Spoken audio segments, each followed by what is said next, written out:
Well, good morning and happy Sunday morning to everybody out there. Welcome to the program. Love having you here. It's Sunday with Scotty and Raini with no Raini today. Raini has traveled off to Galena, Illinois for the weekend with my two middle school children for a scouting event. It's an annual scouting event they do out there.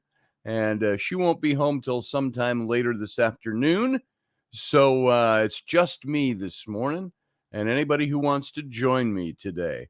I'm expecting that maybe Wendy will pop in and promote their new show, Wicked Women, which starts today. I do believe, if it doesn't get postponed, because Rainey is part of that, but Rainey's out of town, and Valerie is part of that, who had a little food poisoning yesterday and was not feeling tip-top.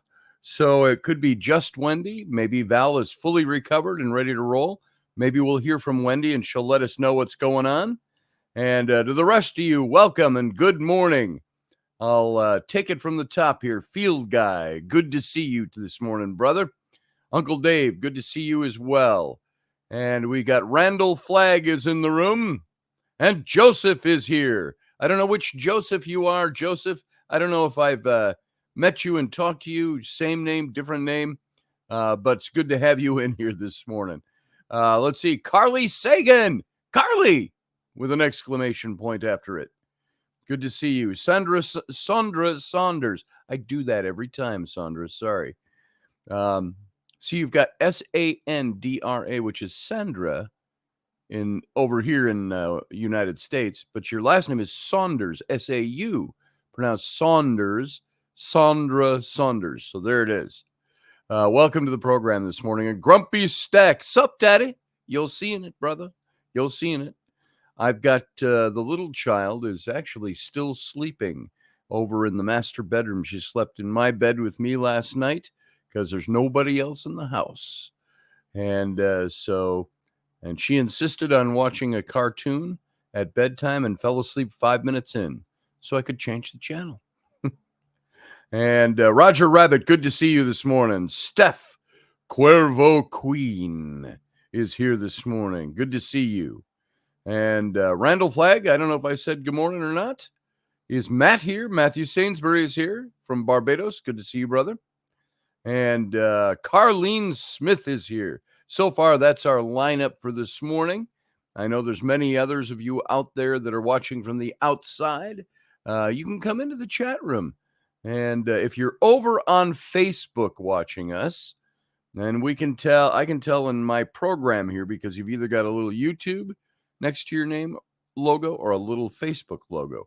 If you're on Facebook, you're not going to enjoy all the benefits of the chat. It doesn't always transfer over. So very well, anyway, the chat. So if you want to hear the best chat, join in the best chat for this show. Come on over to the YouTube channel, youtube.com/Scotty Roberts, and you'll find us. And while you're there, why don't you become a subscriber to the page? You can click on the little bell that pops up after that. You'll get notifications, in theory. And you can also join the chat room. You can join the community over there, and you can click on the little join button. I think it's just down below the window, and you can be part of the show, be part of the process, be part of the action, a piece of the action. And who else just came in? Cordia is here. Spirit, Heart, Gods, and Goddesses. Good to see you, Cordia. Glad to have you here this morning, too. And so, how is everybody's day? It's the end of the weekend, the first day of the new week. What's your week hold in store for you? Is it drudgery? Are you doing things you don't want to do, working places you don't want to work? Are you thoroughly excited about what you're going to be doing? I know Uncle Dave is working on paintings, and he might have a little update for us today on how some of his stuff is going along. And everybody else, what's your day like? What are you up to? What are you doing? And as for here, I've got to do a little work at the gas station Thrifty Mart Quick Trip starting tomorrow again. I've been off for the week. Was going to go up to Andy Dabbs and we were going to be working on the new edition of his book, but for the week. But that got kiboshed because he sold last Sunday, a week ago today. They sold that beautiful cottage house up on the point on Pequot Lake up in northern Minnesota. It's really only central Minnesota. It's north of here about 3 hours. And which kind of surprised me that they sold that. But they're going to be moving to Duluth, which is the harbor right at the southwestern point of Lake Superior. It's Duluth on one side. You cross over to the Wisconsin border, it's Superior. So they're going to be making that move. So that didn't happen this week, but I had the whole week off. So I did other things and got other things accomplished this week. Those of you wondering and interested, I was going to say paranormal, Patriot Propaganda Apparel is going to launch, we're pretty darn sure, this week. And for those of you who don't know, the holdup on that was simply an issue of the vendors. I explained this a little bit on my show during the week, but the launch was supposed to be originally about 3 weeks ago, and it got pushed out a week and then another 2 weeks, and it was just locating the right vendor, because some of the vendors we had to drop out for political reasons, believe it or not. And we finally did find that vendor a couple of weeks ago, but it took them a couple of weeks to get everything up to snuff, get everything going in the site. I think you can go over to patriotpropagandaapparel.com right now. Those 3 words, Patriot Propaganda Apparel. And if it doesn't let you in, it means they haven't opened up the site yet as a soft open. So you can go over there and you could check it out. And if not, go on over to Instagram. And if you've got an Instagram page, Patriot Propaganda Apparel. You can also go on Facebook, Patriot Propaganda Apparel. I believe it is. I got to double check all those again, even though I checked it once for you. Let's find out. Most everybody here is on Facebook. Patriot Propaganda Apparel. Let's see if that's how it comes up. Boom. Let's see. Yep, there it is. And there's one of my partners, Matt Locke. I think he put up a live video. No, it popped up anyway. But you can go here. So far, this looks like just another site for memes and stuff like that. But you know what? That's going to all change as soon as we launch. So I'm going to put that. This is very important to me. That's why I'm filling you in with all this information now. There's the link if you want to check it out. Go join the link anyway. There's not much there about the shop yet, but that's coming. So far, we've just made it kind of a conservative political site and put up memes and things like that to keep it updated. But very shortly, within the week, by the end of this week, we think everything will be live and active. And if you're on Instagram, you can also go over and check out Patriot Propaganda Apparel over on Instagram. Let's see, Propaganda Apparel. There it is. PPA Official is the way it is over there. PPA Official. And I'll copy that link. If you're on Instagram, please go join these sites to show your support. And if you want to support it, Patriot Propaganda is in a sense, we are a conservative political think tank, but we do our thinking on garments. And so I've done a bunch of designs for that. So I've shown them a few times. So go on over, check it out.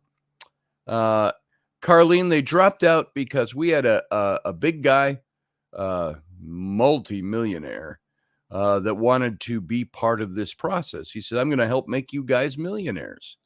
And in a very short time.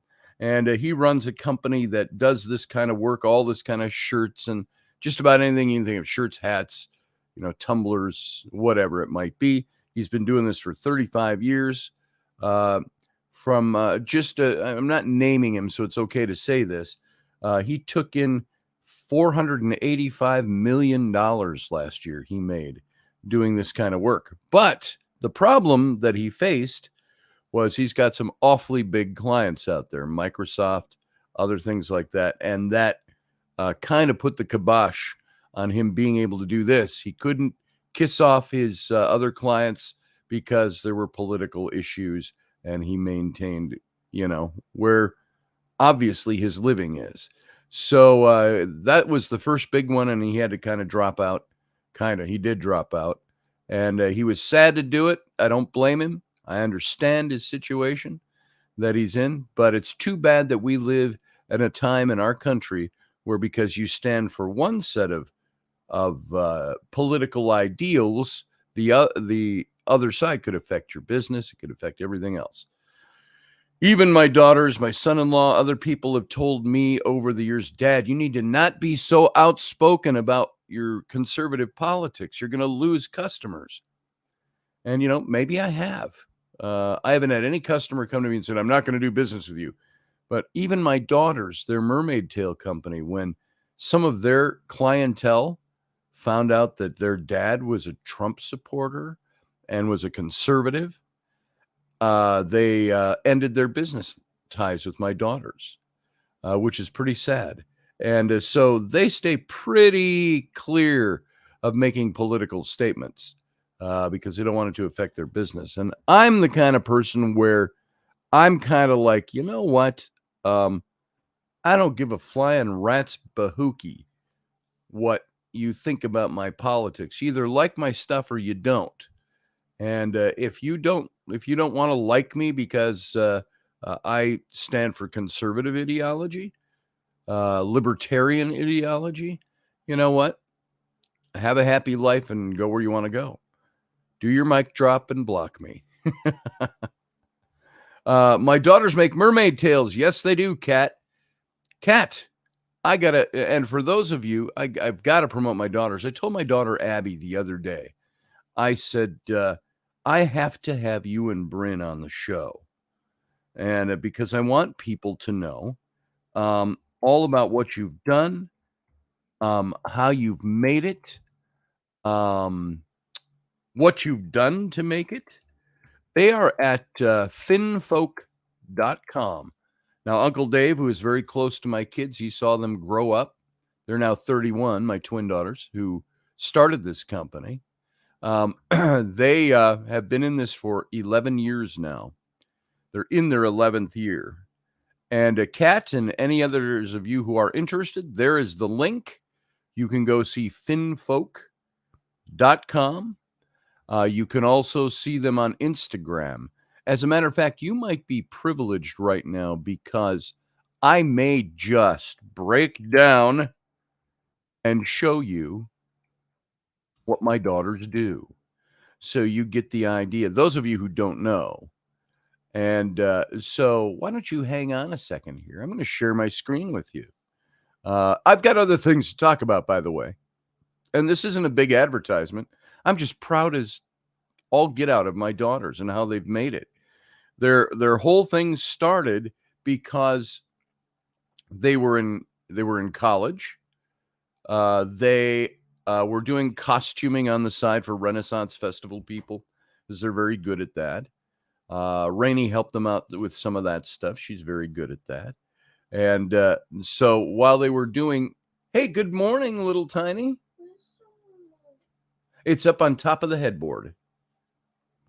You can watch whatever you want over there. Say good morning. Yell it out for everybody. Good morning. Good morning, says Ellery. She just woke up. So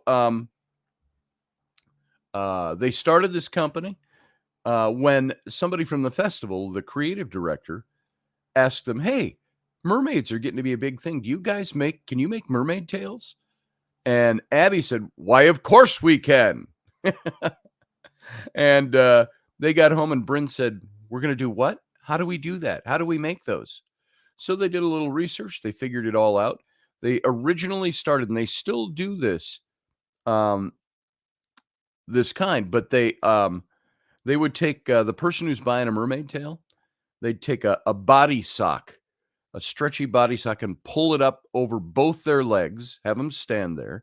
They'd take duct tape and wrap it around and make a mold of the body of the legs, and then slit it down the middle, and the person gets out of it. And they would take that and use that as a mold, and they'd use that mold, and they'd take clay or plasticine or some kind of thing, and they would cut with little a seashell type of cookie cutters, all the scales going all the way up the legs, and they'd build that all the way up. And then the flukes, they took a double scuba fin for both your feet, and they built the big flukes all the way out, and they attached them.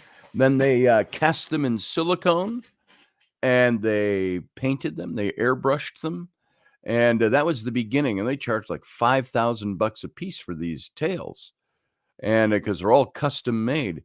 And that was the cornerstone of their business. Then they started getting into other things, and they're now doing a lot of fabric tails. It's the sport athletic neoprene that they make light wetsuits out of for scuba diving and stuff like that. And they build these tails up, and they've been in this business now. They're in their 11th year. I say unabashedly, they are the millionaires in the family. They're doing well. And, it's not like they're spending millions as they make millions. There's some, Abby said, we're lucky sometimes if, we make $50,000 a year, because everything goes back into that company. 6 years ago, I think it was almost 7, they, cash on the barrelhead. They bought an old building outside of Charlotte, North Carolina in Lincolnton. And one of those 3-story old buildings. It looks like it's something out of Gangs of New York, with the big 1 foot by 1 foot wooden support beams all the way through the whole thing, brick building. And they converted it all over into their studios. And they bought that thing for about $90,000. The guy wanted like $150 or something. And they said, we'll give you $92 for it right now, cash. Sold. And so they took over that building. They put in total about $375,000 of their own money into redesigning that building, but they kept it pristine, which is nice. The building was built, I think, around 1910. So it's like 110 years old. They kept all the old creaky wooden floors, just refinished them up a bit. They had to take out the old, the old elevators, the old that was built into the building over 100 years ago, with the wooden grate doors and stuff. They had to take that out, and they put a stairwell in there and enclosed the stairwell. They had to put an outside stairwell in for fire escapes. They did all kinds of work on that building. I got to paint. It was 4 years ago now, believe it or not, everybody that remembers that they brought me down, and I painted a mural, an under the sea mural on the walls of their main floor, which runs, I can't remember the exact dimension, but that wall went floor to ceiling, 12-foot ceilings, all the way down and around the corner. It was a total of about 75 feet of wall. And they had me down to paint a big mural on that wall. And so they have done very well for themselves. And I don't want anybody to be put off. Oh, why do they need anything? Because they're millionaires already. Well, they keep propagating their business. They say, Dad, the wave, we're still riding the wave. We don't know when it's going to die. So they keep trying to do other things. And if I didn't type it in already, I don't know if I pasted it in here or not. Yeah, I did. Sorry about that. There it is again. But if you go to Instagram, you're going to be able to find, it's an easier way to look at all their stuff, so you get an idea. I'm very proud of my daughters for what they've accomplished. There it is. There's the Instagram, and you can go over there. That's a really fun place to look at their stuff. And I said I was going to share the screen. Oh, here we got Uncle Dave here too.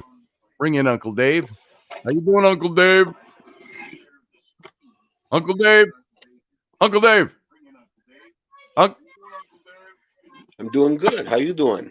Hey, come here and tell him that. Can you hear me? Ellery, yeah, I can hear you. Did I mute myself? Ellie yelled something from the other room. Hold on. Come here, Ellie.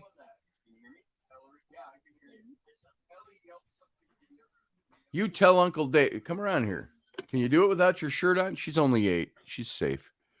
Go tell Uncle Dave exactly what you just yelled. You still have to bring me my jelly beans. You still have to bring her jelly beans, Uncle Dave. I don't think he's hearing me. Okay. Oh, there he is. He might have heard that. Okay, so I maybe will. in Put the some clothes on. delay. But here, I'm I hearing want you to see what my daughters do. So I'm going not to hearing take you you all on my camera though. Hold on a second. I'm going to take you all over Something screwed up here. to my page or their page. My mic's open. On I can hear myself on the monitor, and let's see. Here we go, folks. I'm sharing my screen. There it is. Here, I'm going to take the banner at the bottom down. Oh, wait. So it doesn't blockade what I'm trying to show you here. There. Are you talking about me? No, Okay. we're talking about sisters and their mermaid stuff. Now, here you go, folks. This is my daughter's their site and some of the things that they do. Now, this is a tale they just did the other day, so you can see how that looks. That's one of their, I believe that is one of their. It's so hard to tell by just looking at them anymore. Now, I think that's one of their silicone tails. Yep, it is. And I want to buy some of thanks. their stickers. You want to get some of their stickers? Yeah. I'll bet you they'll just send you some. They have, there's one of my daughters. That's Bryn. Bryn the twin. And there she is. She was doing some kind of, as you can see, some of the mural I painted behind her on the wall there. But as I scroll, I'm just going to scroll through and show you some of the magnificent things they've made. So I'm just going to comment about while you're showing that. When they first started and they were doing this for the festival, it's one of their employees. And Lewis had warned them because I said, "Oh my God, festival's notorious for not paying." And she goes, "Well," yeah. She said, "They actually haven't paid us yet." And yeah. the show was open, and they were commenting. They had posted some pictures up on the festival site page, and all these people were going on and on, gushing on how beautiful the mermaid tails were, and people were commenting on how much fun they had bringing their building right there, by the way, folks. Yeah, that's gorgeous stuff. And one of the best things they did was move to Hawaii for a year and shoot stuff on the reef. But anyway, Lewis and I. Lewis is a mutual friend of all of ours, by the way. Yeah, Uncle Lewis to them as well. So we had come to this understanding that they hadn't been paid. So Louis and I got together and I said, "Okay, tomorrow go on the festival site and go on about how beautiful they are." Because he was still working for festival. I had retired. I could say anything I wanted. I didn't have to worry about repercussions. So Lewis went out and posted on how beautiful the tails were and congratulated the girls on their work and all this stuff. And I said, they haven't been paid for those yet. Why didn't you guys let me in on that? I'd have been part of that. Oh, yeah. I didn't even think about that at the time. And so that's Abby, my other daughter, at the beginning. That started this whole thread of everybody being so incensed that festival hadn't paid for the tails yet, because they clearly had the money. And Bryn or Abby called me the next day and said, "Hey, they called us and told us to drive out and pick up a check." Nice. And that's only 10 years after the fact? No, it was the opening season. Oh, opening season. Oh, okay. They did not like the bad press that they had not paid for stuff yet. Yeah. So that made that happen real quick. That's some of their work right there. Those are gorgeous. This is one of their employees. She's phenomenal. She does a lot of their stuff. They also opened up, if you're in North Carolina, they opened up it's more than a booth. They bought one of the old buildings there at the Renaissance Festival, the North Carolina Renaissance Festival. And I think some of these shots are from there. There's their booth at the North Carolina Renaissance Festival. Yeah. That's their employee again there. Why is carved those her name Hannah? That's Hannah, the blonde. They have 7 or 8 employees full time, and they treat them all very well. Yeah, which is very cool. Every year they take them all down to Disney. and which is fun for them. My kids are lovers of Disney. They grew up that way, and so they even if you're a man, you can buy a tail. There you go.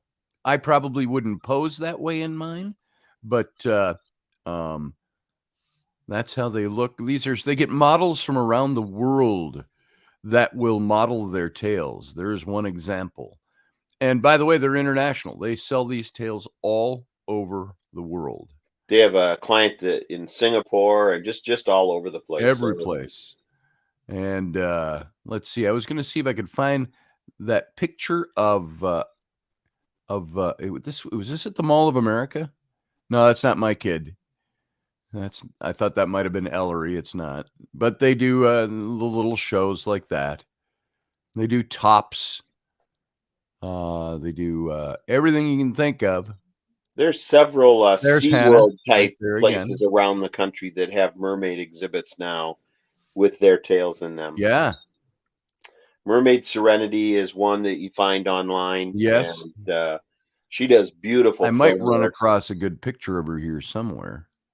And this is the first lighted tail they did with I don't know what kind of lights. There you see the lights in them. And all their tails are really based on real fish. Yeah. They go and they research it all. And I think that Abby might does be an amazing Hannah. I'm job not sure. of painting them. Nope, that's not Hannah. But they swim in the ocean. They're buoyant, so you don't sink in them. Freaked me out. And I said to the girls, you do look like dinner to a really large shark. Yeah, exactly.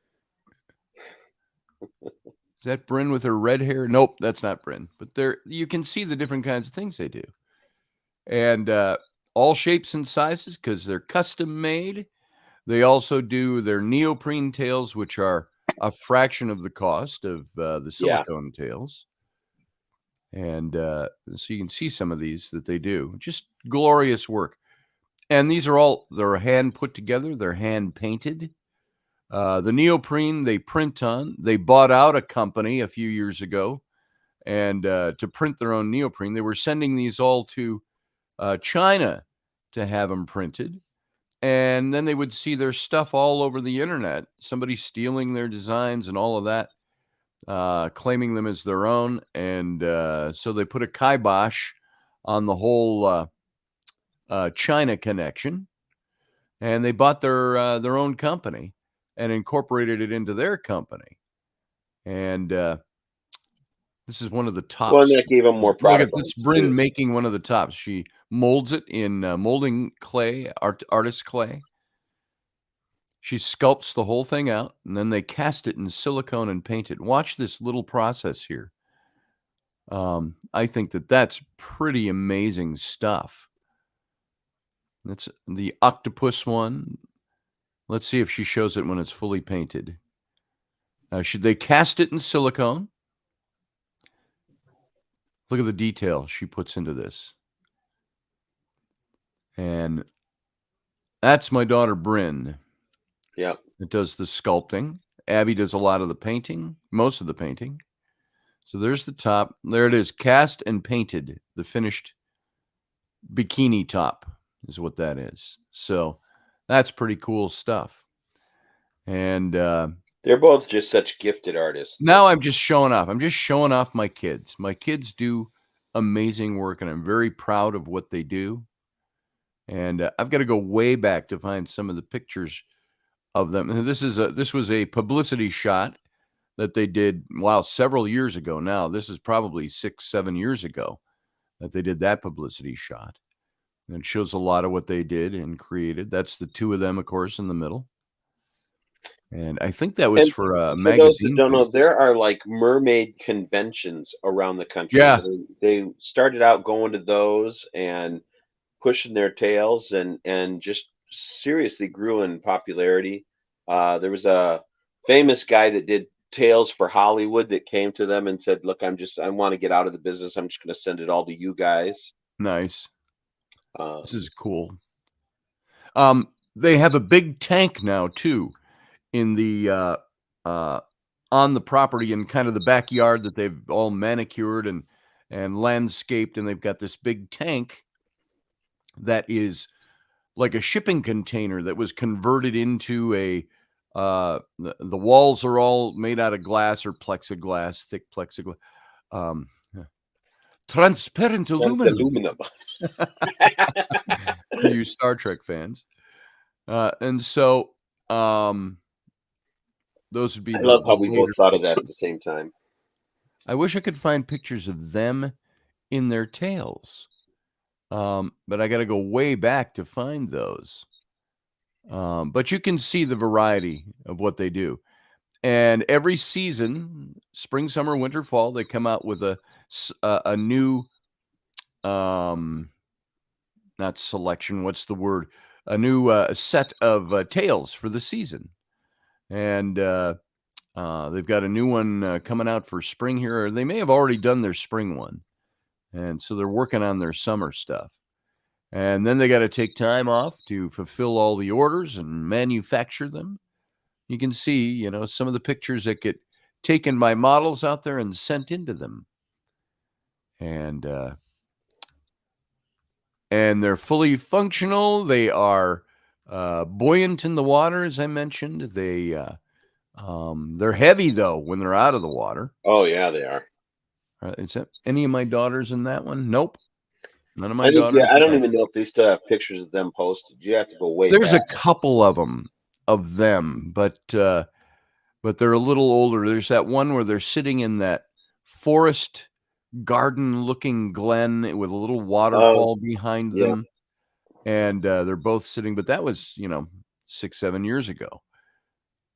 So this gives you an idea what they did. Well, and to be fair, I don't want to say the quality, but the craftsmanship, quality is out of the world, out of this world. The craftsmanship and stuff of what they've done over the last 6 years has really That's that's not one of the tops. I thought it was.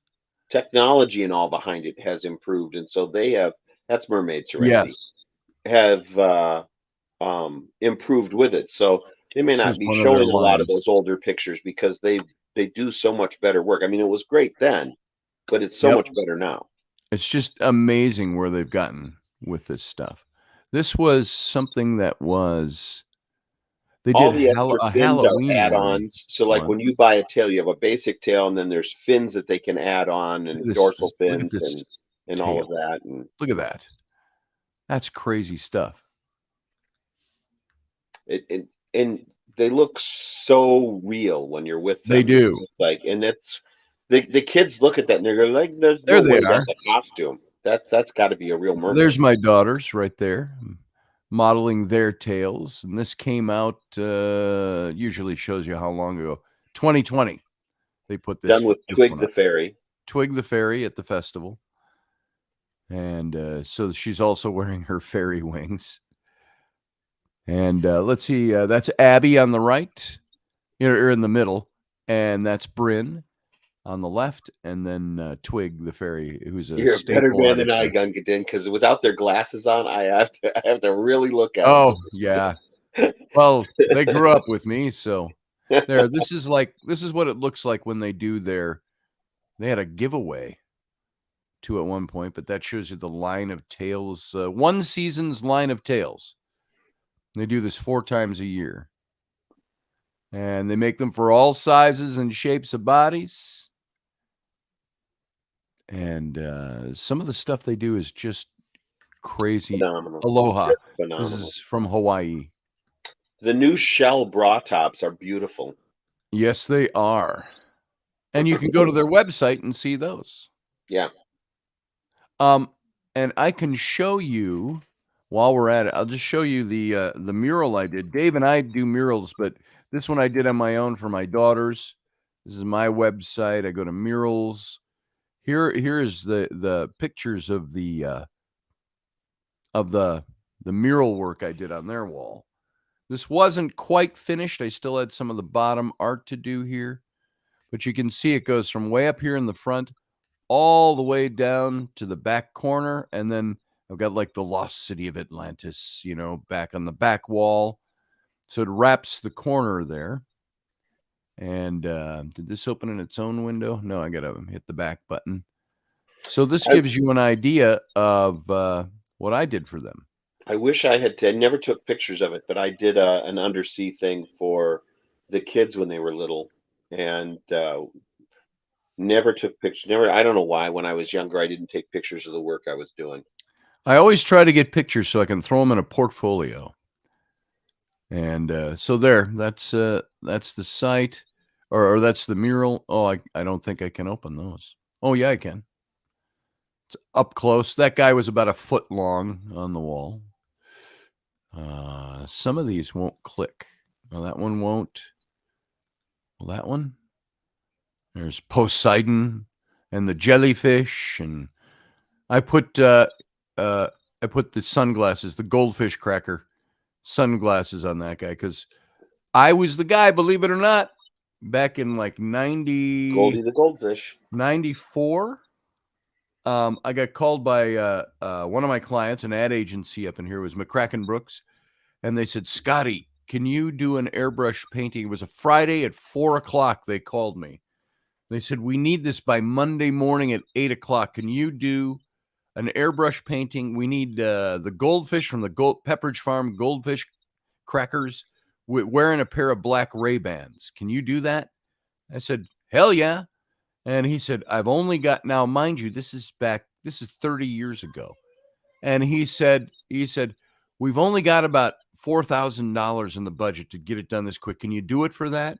And I was like, oh, I don't know, a weekend's worth of work for $4,000 back in 1994, when that was probably double that amount by today's standards. Yeah. I said, I'll make it work. And I think I spent about 2 hours on it, and it appeared on all the stuff for Pepperidge Farm crackers.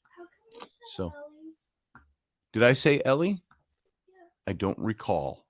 And that's black stuff in your coffee. Yeah, that's coffee grounds. How are you, Ellie Belly?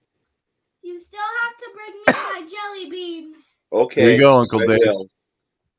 There's the Atlantis part. Not quite finished, but that's at the back end of the studio. I might pop open another bag and eat another bag of jelly beans. There you go. Yeah. So there you go. Mural work. Do I have any of the ones Dave and I did in here? This one. This was at that won't click. It's unclickable. There it is.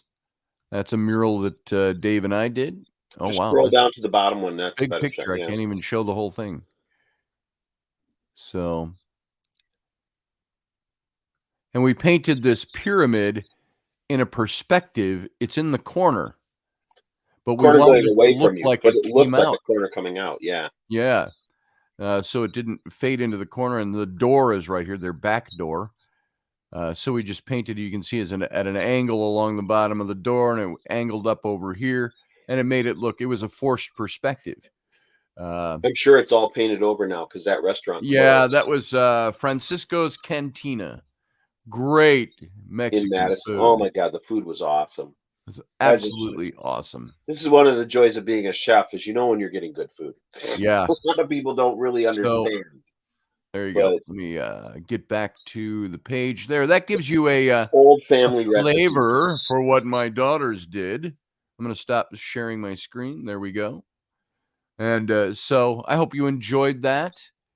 That's what they do. Go check them out. Finfolk Productions is their official name, finfolk.com. And Finfolk Productions over at Instagram.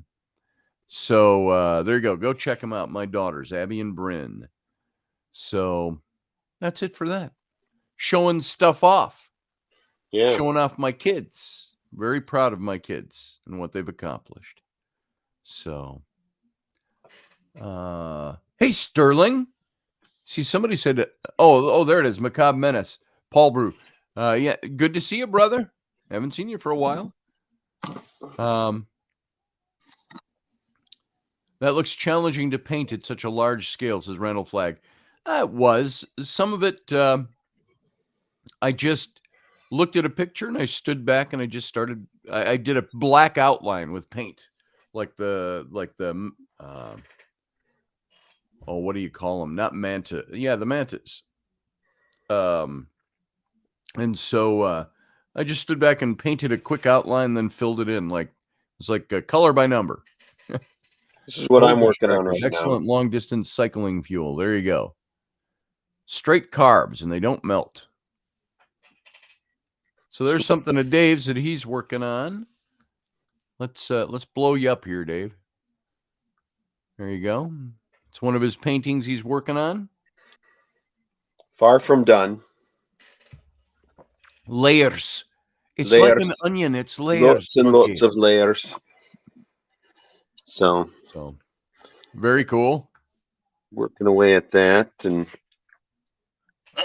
days worth of work on leaves, because you get a layer of leaves in there, and then they all got to sit for. Yeah, and when you paint in oils, it's the waiting time. So I know oil artists that will sit and paint, and they'll use blow dryers. Well, so there's different mediums you can use, and some are faster drying than others. And so when I'm doing the leaves and stuff like that, I do the fast drying mediums so that I don't have to wait a week to paint again. I can wait 2 days and then paint again. Sounds Scottish. It does. All brew. It's funny, I was watching a program. There's a program called can't think of the name. It's a British art program, but they take someone's paint. Someone has a painting. I inherited this painting, or I bought this painting at a thrift shop, and I want to know if it's worth anything. And so then they'll do all the research on it. It's faked or something. I can't remember what the other word is. But anyways, they do all the research and stuff. Last night they were doing research on an Italian artist, small painting, still life, and they were talking there about sharing my screen. Oh, there we all the layers and the weeks that go into doing a painting. Yeah. They said, well, can you date this?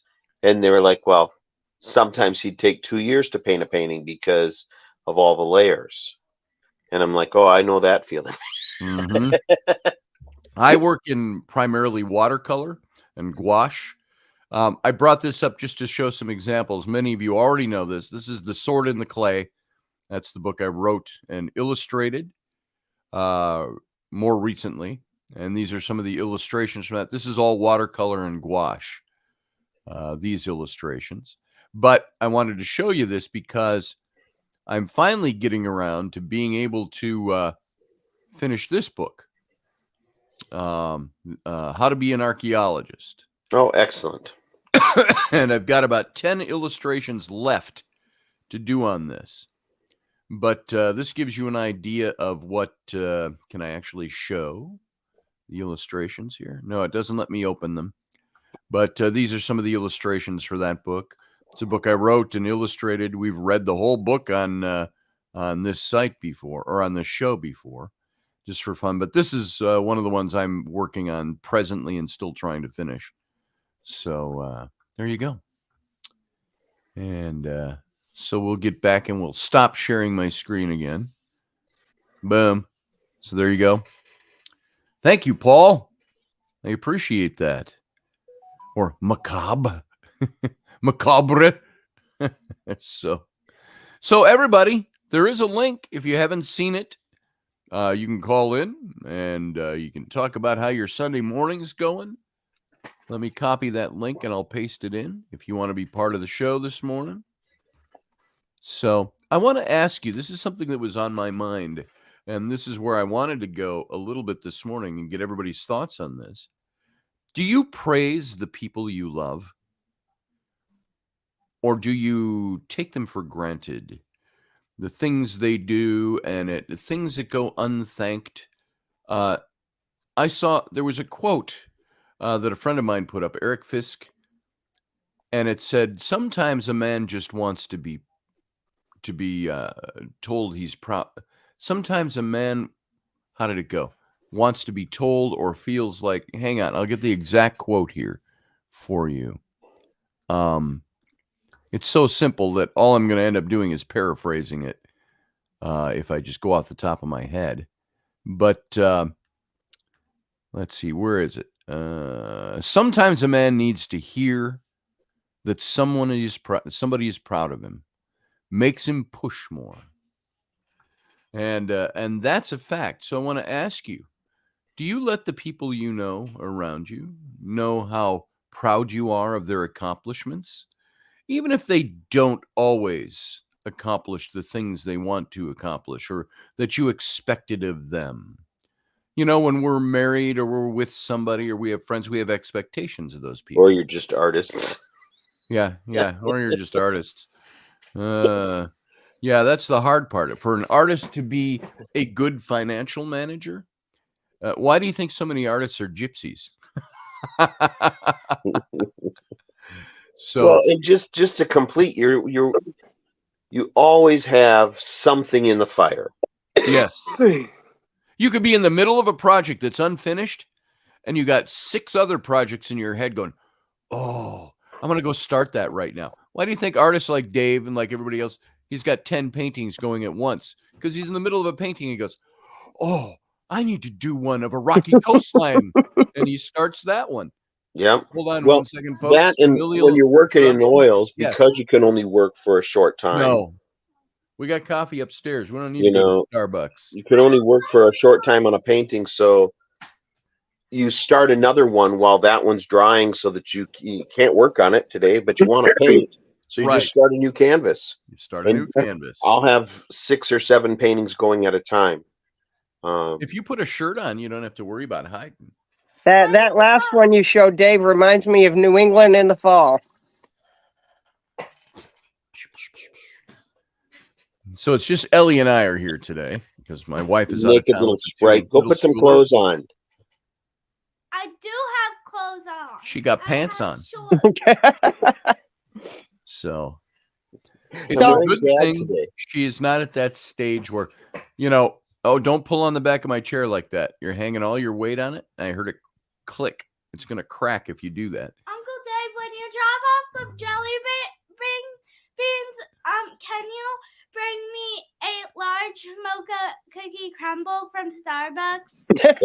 Yeah, I'm not coming. Just say yes, Dave. But I'm not coming today. He's not going to be here today, sweetie. Yeah, you will. I need Starbucks today. No. Just like your mom. Yeah, you will, because I need it. Oh, my word. So, Scotty, I would think that guy, I'm sorry, I know you said he's a bigwig. Sorry, I have to take my sweatshirt off. It suddenly got warm in here. He pulled out from your company, but I think he would lose more. Yes. I realize that he's a big mucho bucks, whatever, but if that stuff gets out, he's going to have anybody who supports the other team. I mean, he's going to lose more in the end than he loses by pissing off Microsoft. Not to hope anything negative on him, but we only hope that his words to us when he first came to us was, "This is going to make you guys millionaires." Yeah. Well, it isn't even that. He pulled out. I mean, whether you agree with him or not, I mean, these people are veterans. These people serve to keep your rights. Yeah. And, well, I don't agree with you because you support Trump. Well, I think we got a problem there. The problem is, and he was a Trump supporter himself. He was a conservative. Right. But the problem is that the other side, small as it may be, is so damn vocal. Yep. And I can understand that from a corporate standpoint, the fear of losing everything. Yeah. Right. Over, because it's ridiculous how bent out of shape these anti-Trumpers are. Yeah. Come here, Lucy. Yeah, I ran into one on Newsbreak the other day. They were talking about it, and somebody said something, and this woman really, I don't know why they didn't block her comment. Must be probably because she was bashing Trump. But she started in on this woman, and we were all sitting back watching him. And finally I said, when in this society did it not become okay to disagree? And she started in on me, and I said, "You just messed with the wrong one. Goodbye. Have a good day." And I'm like, Trump doesn't got dementia. I said to her, when have you worked with people who have dementia? Oh, well, my parents have it, but my brother takes care of them, and I see him once in a blue moon. I'm like, well, then you have no freaking clue. Yeah. That's Oh, I that's meant Lucy, Biden. by the Okay, I way. said the wrong guy. My husband just corrected me. Oops. That's Lucy. For those of you who have not met her, that is Hi, Lucy. our pug. She's a pug mini English bulldog mix. So Hi, she's got the Lucy. height and man, you're getting fat. Keep your paw. Oh. You dig for kitty treats with that paw. And though she's like, Daddy, you called me fat, I'm going to slap you. Yeah, really. She just came down and laid on top of my feet. So I thought, and she left half of her hair with me. Spring, you know. I mean, Yeah, I'd you're like right, to Paul. know in today's society when it became not okay to agree to disagree, and you know Right. these people that still think Biden's the greatest thing since God. You They know, say, "Oh well, Trump made hate." Well, how come you guys are the ones still pushing it? I have to believe that the people who still support Biden, the recent numbers, 32%. Yep. And it was 37% of Democrats. Mm-hmm. That was as of 2 days ago in Yep. big polling. And I have to think that they aren't supporting Biden. They are, even those people who support him, they're not supporting him. They'd have to be pretty darn stupid. What they are is probably people who don't know anything about the issue that answered that poll, and they want to keep him in office because they know he's no biggie. President's not important. It's the cabal that runs him that they want to have in office. And that's really who's in charge. And so Biden is darn close to a vegetable. He's, no matter what he's done in his past life, the corruption, anything you want to look at, no matter what, take that all out of the picture. He's an old guy that should be sitting on his porch, going fishing with somebody hooking his bait for him, and enjoying his twilight years as his mind dwindles off. And, you know, we've all known people, well, most of us have known people who, my own grandfather had dementia. It never got a chance, quote unquote, to manifest into anything full blown because he had some kind of blood cancer that hit him. It wasn't leukemia, it was something else. And I don't know what they called it, but he passed away. But as he got sick, very quickly, his mind went from being sharp and active to, you know, not able to do that.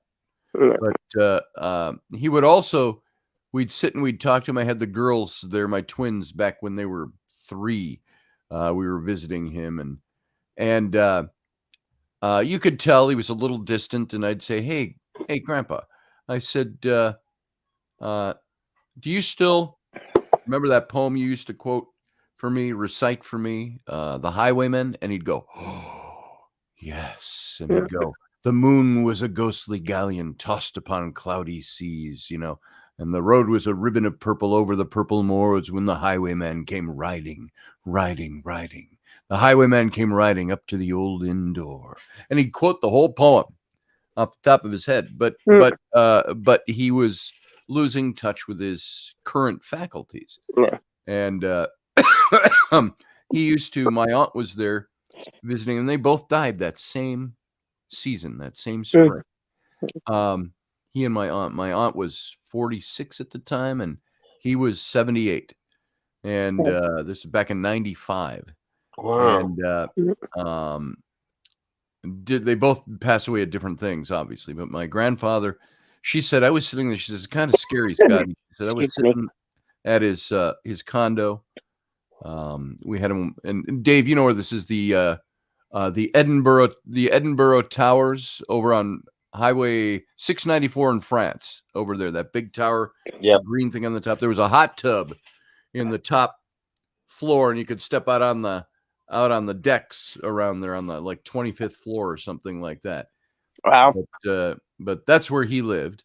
And so my aunt said, I was sitting with Dad today, she said, and she said he got up and he had his walking stick. I still have hooked onto my mic there. This was his walking stick that he had carved for him from some local guy in Honduras where he lived. made this walking stick for him.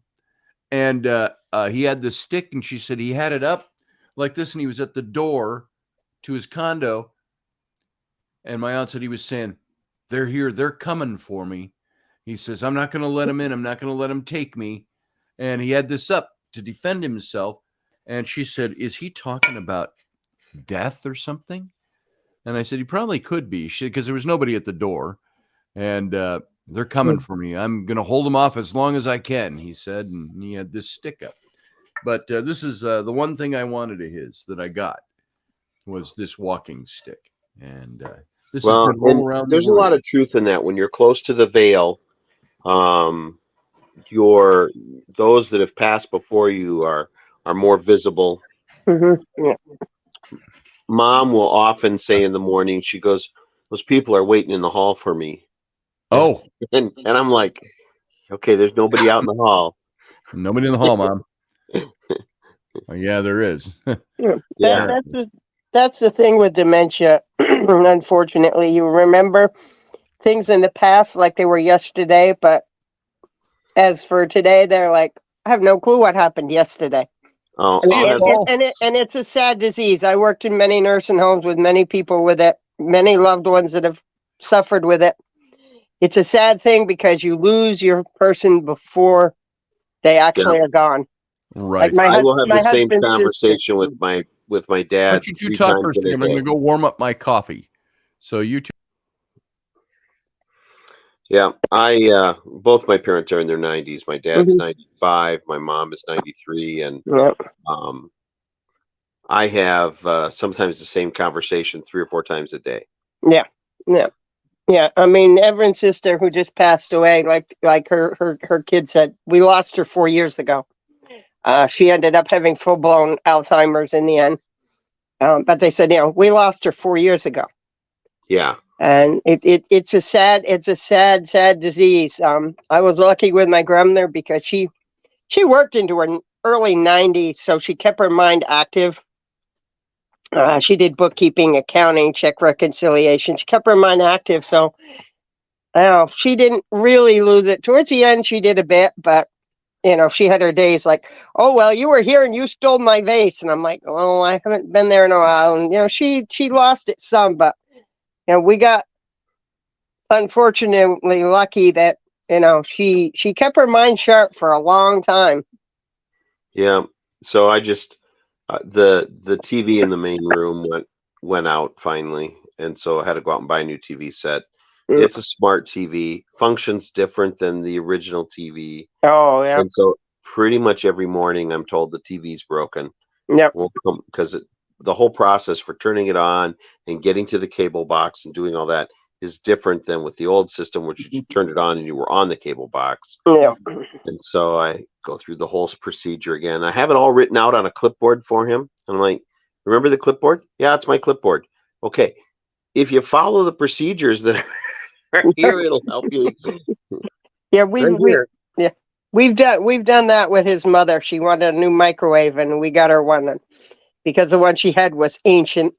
Yeah. And I can't run it. And we write it down and we tell her, it's all written right down. Well, I can't, it won't work. It just doesn't work. And I'm like, yeah, okay. So needless to say, the old thing that probably is leaking like a sieve is back in her house because she just could not make it work.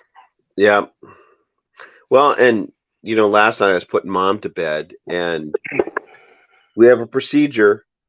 It's a half-hour procedure that when she says I'm ready to go to bed, we start with pills and work our way down the hall and all that. And hold on, I got to turn off an alarm here. And that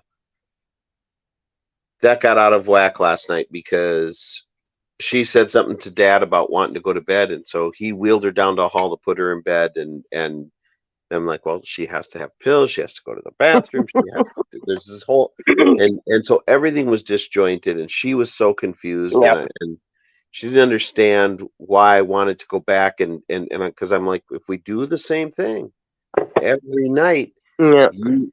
it works better for your memory as to what's been done and what hasn't been done. So yep. No, they're it's just one of the lucky. things They're you have lucky to have you to take care of them like that. I've seen so many, like I said, in working in nursing home, people put them in nursing home and just walk away. And I know. it's sad. I had one lady up there. She was an older lady, and I buy this $5 paparazzi jewelry. It's costume jewelry. And I kept wearing this necklace, and this lady, she hadn't seen her family in I don't know how long. And I finally called the lady and I said to her, "Do you have another necklace like that?" And she did. And I brought it into her, and you would have thought you brought her $1 million. Yeah. And, it made their day because, like I said, they put them up there and then they walk away. They don't have time. Oh, well, we might come see you once a month, once a year. That's just not the way it should be. No, I always hate when the folks are in rehab for one thing or another. And when I'm there and I'm just watching all these old folks just withering away and nobody comes to see them. Yeah. This one old guy came up to me and he saw my jacket, which has a compass square on it. And he's like, "Are you a Mason?" "I am a Mason." "I am a Mason," he said, all, proud like. And we shook hands and we talked for about an hour and stuff. And so he's in a nursing home 10 minutes away from the town that he was a Mason in, and he said nobody comes to visit me. Yeah. And I'm like, I don't understand that. You have a brother 10 minutes away, go visit him. Yeah. Thank you. Let me adjust. Yeah, we had one lady. You could actually see her daughter's house from her window, and they'd come see her once a month, maybe. And it's like, are you kidding me? You could walk to the nursing home. Come on. I know you have a busy life, but you know what? That's better. That's not uncommon, Grumpy. Yeah, and that's very interesting. Kat said something about that too.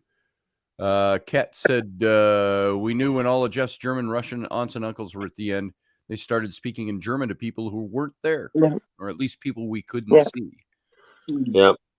Yeah, my grandmother towards the end was having conversations, and she's telling us about them. Some, and we're like, "What?" It's like made no sense. Yeah. My grandma too still had conversations with her brothers who had all passed and stuff. And then my mom, not just a couple of weeks ago, said, "Mom's coming for me today." And I said, "I don't think so." And she's like, "She promised me last night she'd come for me today." Yeah. And so I spent the entire day just expecting to every time I came into the room, expecting to find her gone. Yeah. Yeah, my husband's mother did that. She claimed I had gone into her house in high heels at 3:00 one morning and stole her slippers. And I was watching her over the bed. And I'm like, well, first of all, I don't wear high heels. Second of all, I was on my way to a shop, so I sure as hell wouldn't be wearing high heels. And third of all, why would I be stopping at your house at 3:00 in the morning? And well, I know it was you. I could hear your footsteps. And I said, "Why do I want your slippers? I've got 3 pair of my own at home."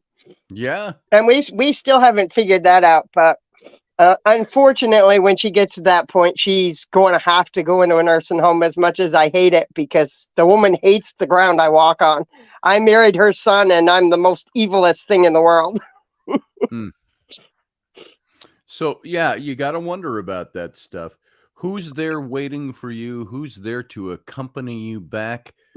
Who is the person that reaches out their hand to you from the other side? I remember I read a book. Dave, you may have read this book or at least know about it. It was The Lion of Ireland by Morgan Llewellyn. No, I'm not. It was on Brian Boru, the first high king of Ireland, 1,000 years ago, 1,500 years ago, whatever it was. And it goes through the whole of his life from the time he's a child and growing up with his older brother. And there was a very sweet scene at the very end of that book, last paragraph of the book. I'm not giving anything away. By the way, Brian Boru dies. What? Yeah, it was over 1,000 years ago. Anyway, but as he's laying wounded from a battle, it talks about how he shifted off of what was real around him, and he started seeing a light. It started a light in the tent, and it glowed, and he stood up, and he followed it, And he was once again, it says, that copper-haired boy. And he's running through the field. And of course, this is all made up, but it's based on people's experiences. He's running through the field, and he sees the river Shannon down in the valley. And way up ahead is his brother, Turlot, who had passed on 20 years earlier, had been killed in battle. And he sees Turlot raise his arm and wave him forward. Come on, waiting for him down the road along the Shannon River. And he talks about how and he ran toward his brother and that path along the river. And that was the end of the book. And it was, I think, very, probably very indicative of what I think it's like for a lot of people. I think there are those who don't experience that. Who are the ones that don't experience that? I don't know.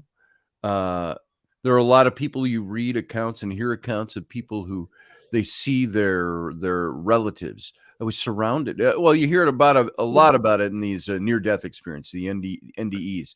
You My know, own grandfather, I was with him at his lined with deathbed. people. What's that, Dave? My own grandfather, I was with him at his deathbed, and his eyes brightened up, and he sort of lifted his head and looked towards the end of the bed, and got a smile on his face, and he says, "We'll be going now." We'll be going now. Yep. And then he passed. Yep. Wow. And he reached his hand out like he was taking someone's hand. Yeah. Yeah. That brings me back to when we sat with my mother to the end. It was a couple really rough days, and we're always like, she was always reaching up for something, and it's like, what the heck? And towards the end, she'd get right up and reach right up, and that was the easy part. But the most blood curdling scream would come out of her, and we're like, what the heck is going on? And she did that just before she passed, and we're like, whoa. So it couldn't have been an easy passing. But Scotty, when you said they reach out for you, I said, I wonder if that's what was going on. Somebody was reaching out for her. Wow. And you know, the death, I don't care what religion tells you, what your faith tells you, and you believe it earnestly with all your heart and you believe it to be true. I don't think anybody really knows what's going to happen. We have an inkling. We have an idea. We've had visitations from people. Of course, in the fundamentalist Baptist church I grew up in, those visitations are all satanic. It's all lies of the devil to distract you from Jesus. Yes. And that's what they would tell us. And but the people who see, and I've mentioned it several times in telling these stories, but the Michael and Marty Perry, the psychics who connected for me back in 2008, I think it was. Yeah. Michael didn't know anything about my past, barely knew me at the time. And Marty would draw pictures with the dead set on while he did his psychic reading. She'd get the images she was getting. And Michael connected with, he says, I see he says, all right. He says, all right, love. He'd say, he's British. All right, love. I see you. I see you. And he says, okay, I see you. And he's kind of smiling. He says, there's a woman. He says, she's a little shorter, very slight of build, red hair, smiling and jumping around, waving her arms. He says, I see you, love. He says, she says it's Sandy. Does Sandy ring a bell to you? And Marty pulls off the headset and she goes, no, she didn't say it's Sandy. She said, it's Andy. It's Andy. My aunt was Andrea. And it's Andy. And what's that? Okay. You don't have to eat it then. Eating oranges. She's sitting on my bed watching TV with a bowl full of Tangelos or whatever they are. But, and then she said, and then Michael says, and so I recognized who it was right away. I said, I know who that is. And he says, well, you don't tell me anything. He says, let me see if she says anything else. And she said a couple of things to him. And then that's the same one who I got the dream phone call from. I think I'm dead. Yeah, I'm dead. But I just called to let you know I'm good. I'm okay. I love you. Bye. Click. And but then he says, "Oh, she's going to get somebody," she said, "that you'll know." And I said, "Oh, interesting." And he goes, "Oh, she's back." I said, "Well, I didn't take long. It was all of like 5 seconds." He says, "It's different over there. The plane of existence is different." In a thought. And he said, she's saying, he said, "There's an older gentleman here." He says he's coming across as older, so you'll recognize him.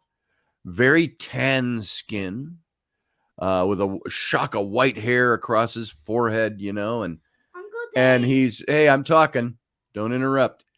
And he said, he said, he's doing this. He's going, "I was the money. I was the money."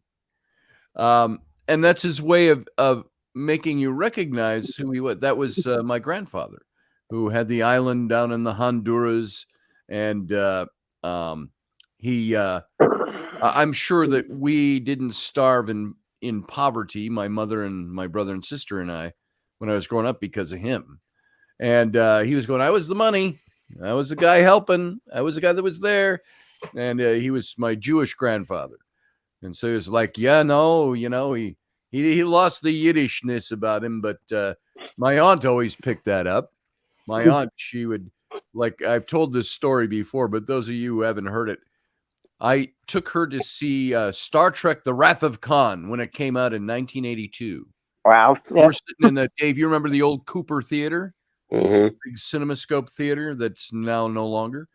But we're sitting at it was about a mile from her house in we called it St. Jewish Park, St. Louis Park, Minneapolis suburb.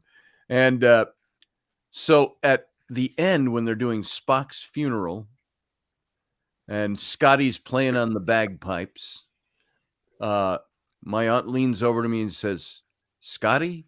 And she puts on, it's affectatious. She didn't talk this way all the time, but she goes, "Scotty, when I should die," she says, "that's how I want to go."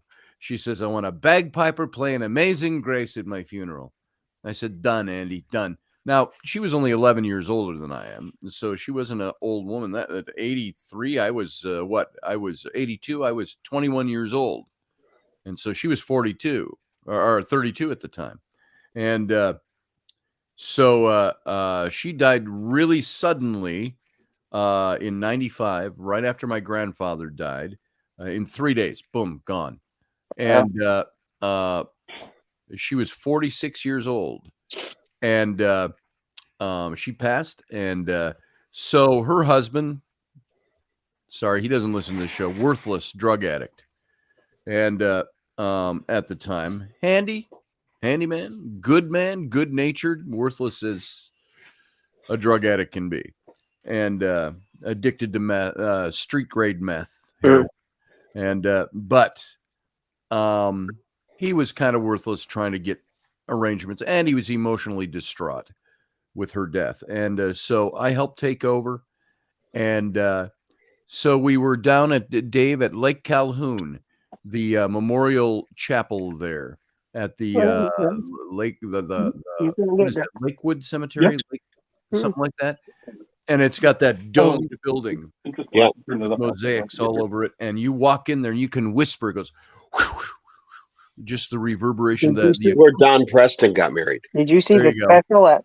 And so we had her funeral there, and I had hired a bagpiper to come in to her funeral. And so the bagpiper comes in at one point down the center aisle. And by the way, this side of the aisle was all the Jews, and this side was all the gold. Oh, yeah, they might not. And so he comes, the bagpiper comes marching down the main aisle playing Amazing Grace on the bagpipe, just reverberating off of that domed chapel ceiling. And it was so it was very cool. But I said, I kind of whispered, I go, "There you go, Andy." You know, there's your bagpiper. And so it was pretty neat. But anyway, all those things. And she's the one that I believe I had 2 visitations from her. And she was always what we found out, and the reason she died, like her husband, she was a closet addict. Everybody suspected, but nobody knew. closet alcoholic, and on top of that, a closet street grade meth addict. And one day she called me and she said, my feet are all swelled up. She says, I don't know what's wrong. Something's going wrong with my body. And I said, I kind of blew it off. I said, Andy, that could be serious. Why don't you go to the doc right now? Go get it checked out. 3 days later, she was dead. And, but she was the one that called me on the phone in my dreams, and distinctive contact. And then she was the one that appeared to Michael. And my cousin, who was just a few years younger than I am, 6-7 years younger, said, I had a dream one night. He told me this about 15 years ago. He said, I had a dream about Mom.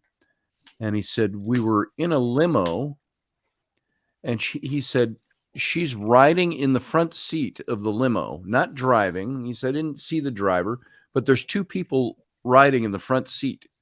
And my aunt was a big Beatles fan, and she was a musician. Performed in Dave, the Uptown Cafe and all of that over in Uptown Minneapolis. And so she did a lot of that. And she was a flower child in the 60s and the 70s. Make love, not war, peace. And, and as hippie can be. And, but my cousin said, I'm sitting in the back seat of this limo and Mom is in the front. And I go, Mom. And she goes, shh. And the other head turned, and it was John Lennon from the Beatles. Oh, wow. And she turned and she goes, shh, we're having a conversation. I'll talk to you later.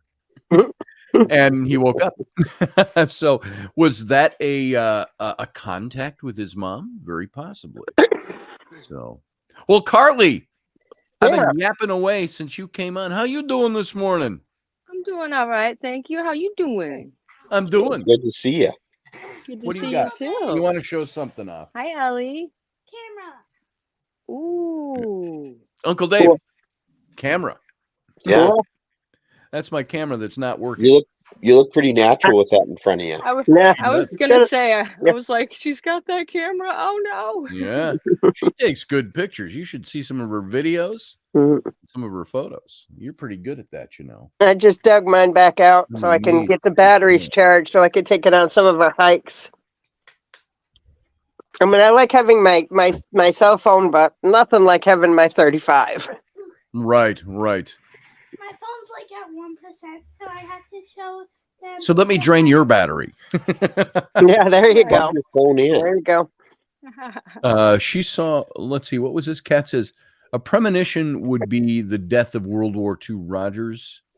Oh, I'm sorry. I don't have my glasses on. Will Rogers and C.B. Irwin, who founded what is now the PRCA. C.B.'s sister, Ella, saw it in a dream. She saw Will falling from a great height and Charlie from a lower one. Will Rogers died in a plane crash, and C.B. Irwin flipped his car 15 feet in the air on an icy road. Wow. It's really odd how the afterlife, people who passed on to the afterlife can come. Like I said, I know darn well some of my grandmother's animals have been to see me. And I know darn well, I don't know if it's her or if it's her mother that's been, but it's a real comforting feeling when they come. And so, Carly, did I cut you off there? I'm sorry. I yap. That's what I do for a living. Yep. In part. Just talk over him. Yeah, there you go. I'll just interrupt and talk. You don't let me do that. Like that? Like that? Scotty. Is that what I New should manner. do? I can't teach nothing to Carly. Well, I could, but totally different things. So Carly's an adult. She'd say that after me. Adult. Children's. Say I'm a child. Children. Say I am a child. Children. I have to do what my dad teaches me. Children. There you go. Yeah. So. And they are so much more independent and Oh yeah. I don't even Definitely. know. It leaves me speechless. I Just said from my older kids to my younger kids, there's Yeah. a generation gap. They're 9 years apart. From between Abby and Brennan Flynn. No, Sam and Flynn. But my older kids, they're totally different. Raised totally different. They didn't have all the electronic. They didn't have cell phones. Yeah. Well, they did. There were cell phones. I got them one during all the custody stuff, and they when they were 10, but they didn't grow up with the social media like we have. So very different. Good Lord, I didn't get onto social media till, good Lord, 2011. So, and I'm almost 60 now, so that tells you how long we survived just fine without it. Yeah. I mean, What were you gonna say? We learned the computer and all that, but like I said, with social media was not a thought of thing. Ellie wants to show you fireworks. She and Grandma Barb yesterday saw fireworks. There was a fireworks company up here. You're getting a reflection. Here, I'll help you out. All right. Pretty, Ellie. Let's see. Oh yeah. Nice. There was a company up here in Wisconsin that had a private showing, and they were selling fireworks, and they were showing them all off to their clients for big fireworks. So there, Grandma Nice. and they stopped on the way home last night. She was at Grandma's on Friday night, and so they saw those fireworks. She wanted to share that with y'all. So Dave, I have to ask, that painting you showed, where's that set? It's a main setting. Oh, okay. I was going to say, I assumed New England. Yeah, it's so that's part of the Viking series. That's going to represent Vinland, and so there's like a chestnut tree in there, and in the foreground will be a wild grape bush with grapes in it. There'll be waterfowl in the water, and some deer in the woods, and a rabbit up under the grape bushes and stuff, showing how bountiful. No, I spilled my coffee there. Yeah, I thought it looked like I spilled my fall coffee. type mode in New England. It's not coming out from under the fridge. It's rolling under the fridge. I just didn't mop it up. So I must correct you, Father. You're making messes and leaving them, Scotty. Yeah, I was coming back to the show, and I walked and I bumped my arm on the door frame, and I spilled my coffee by the little fridge that sits right outside the store, one of those little black fridges. And I was like, I looked around. There's no towel, of course, or anything laying around, just clean clothes. And so I'll leave it. A really good friend of mine said something the other day. Oh, I remember. Flynn, if you spill something, just wipe it up right then. Yeah. Yeah. We have heard that before, haven't we, Dave? Yeah, you have. And the only reason I didn't, I was coming back to be on the show. Well, I left it for when I'm done. So the 13 in you came out. Yes. What, Carly? I've learned the hard way from having cats and running into their lovely hairballs in the morning. Oh God, I did that the other morning. So, you know, what you do then is you're just like, if you don't have anything, you're like, well, if you got them on, forget it. And you just take your socks off because you've already stepped in the cat puke or the coffee, and you just wipe it up with your socks. Yep. That's right. And then you come back and officially clean it later with, you know, the cleaner. I love your Midwestern accent because originally I thought you said you take your socks off, and it's like, oh, take a break from playing. Yeah, I found the cat hairball yesterday. I'm like, oh, come on. I didn't have my slippers on. It's like, oh God. Isn't that the worst? Yeah, it is. It is. I'm like, oh my God, I love my cats, but I'm like, come on. Not the hairballs, though. Not the hairballs. Off to the violin shop for you, Cat. No, I couldn't do that to my babies. They're my. I said yesterday I wasn't feeling good. I'd come home from work the day before, and my bursitis decided it was going to play nasty. My husband had to practically get me out of the car because I could not move, and I pretty much had to be lazy yesterday and keep my feet up, and my cats were right there cuddling, keeping me company. They always know just when you need that comforting help and everything. Yeah. Cats are really good with that. Yeah. We have one. I think she's part Maine Coon. We don't know what she is, but she's a big fuzzball. And she's not a cuddler, but she knows when you don't feel well, she'll get right up in the crook of your arm. It's like, yep, okay, now I can go to sleep.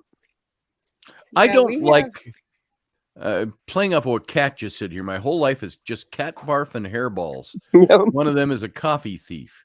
I'll Ooh. tell you, I watch where Oh I my set goodness. any food down because it's a split second. I don't care where I set it down. If it's not up high enough, shebang, that cat, the new kitten, the he's not a year old yet. He's getting bigger, but he's right on top of it. It's like, that's not for you, dumbass. Mm.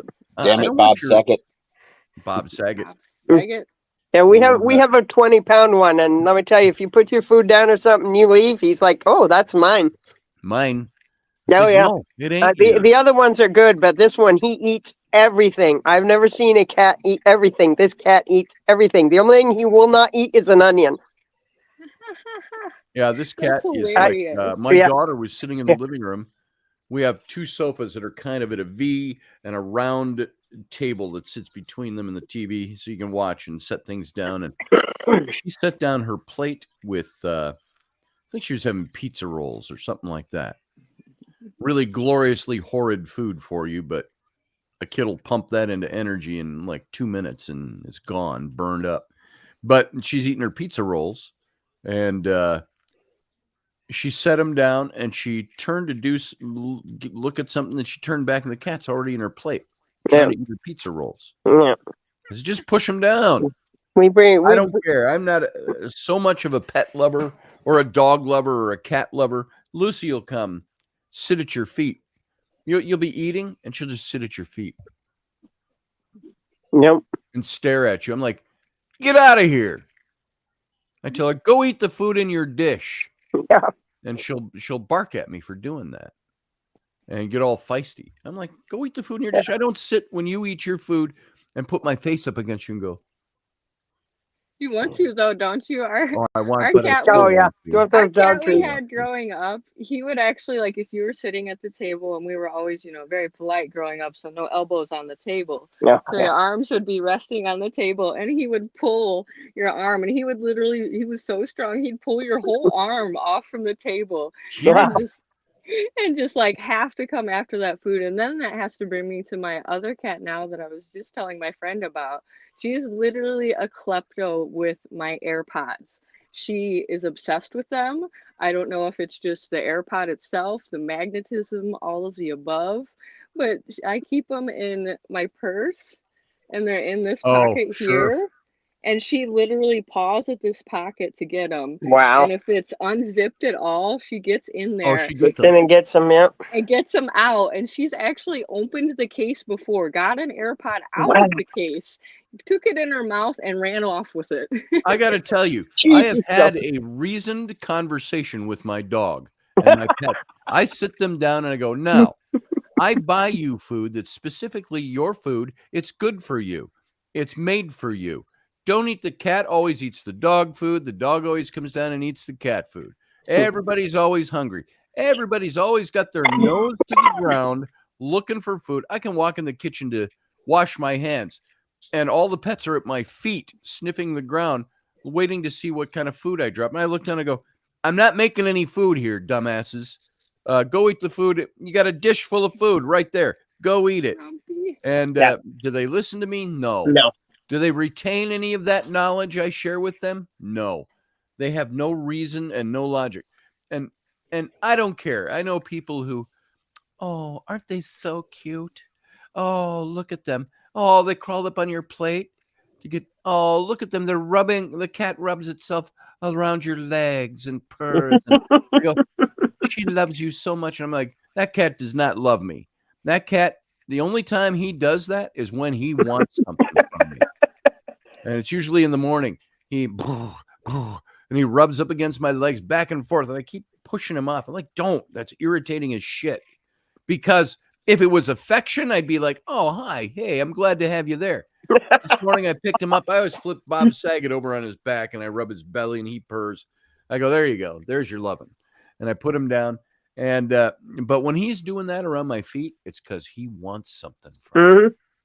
You're gonna feed me. I mean, you go in the kitchen at my house, and we have 4 cats, and they're all screaming like, "Okay, where's our treat?" And man, I tell you, there are days I'm like, "Will you shut up?" Yep.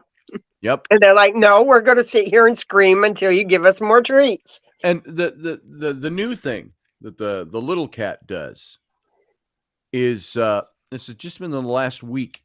Whenever I go use the bathroom or I'm brushing my teeth, whatever it might be, the cat always bounds into the bathroom, and everything he does is in bounds and at light speed. When I go toward the downstairs stairway, bang, he cuts me off and runs halfway down the stairs to look up and go, "You coming down to feed me?" Yeah.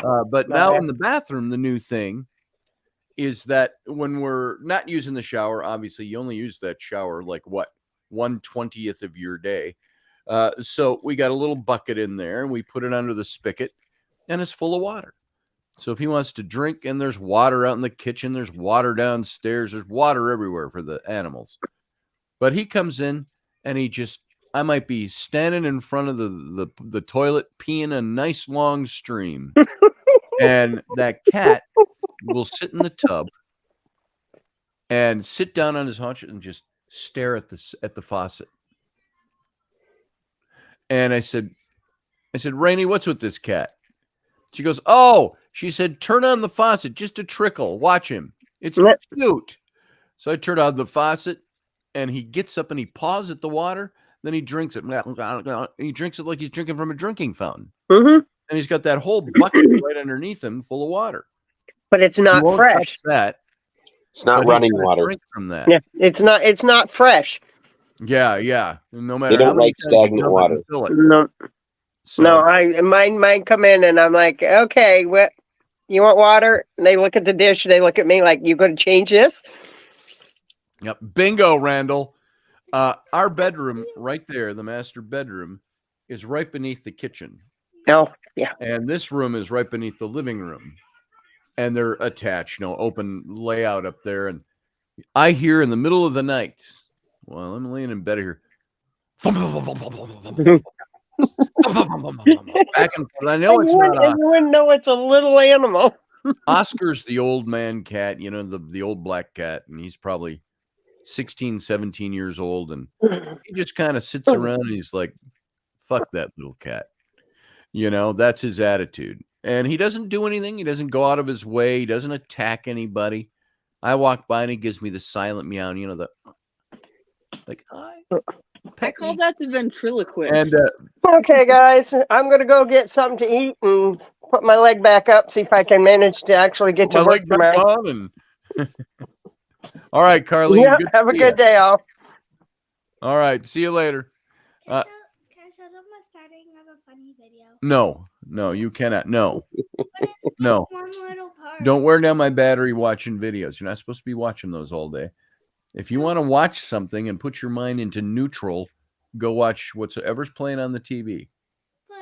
But can I show them but the I- starting of the But I just want to. Ellery, have you fed the birds yet today? Yeah. Okay, because with Rowan out of town, I just thought maybe you'd forgotten. I said no. That doesn't mean just go ahead and do it. Can I show you Anyway, it? no. Listen to my words.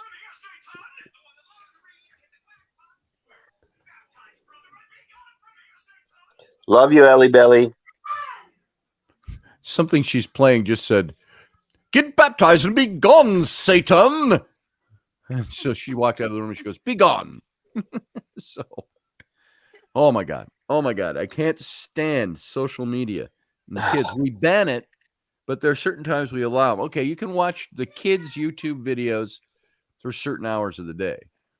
But then we find them watching TikTok and watching others. And it's like, no. Do you want me to take away so your much phone crap for a on the week? internet. I will. It's so dangerous now. Like, oh my gosh. You can put controls on it and stuff, but holy moly. She says, wow, her and Kinsey could be sisters with those attitudes. That's the truth, brother. Because she's 8 too, right?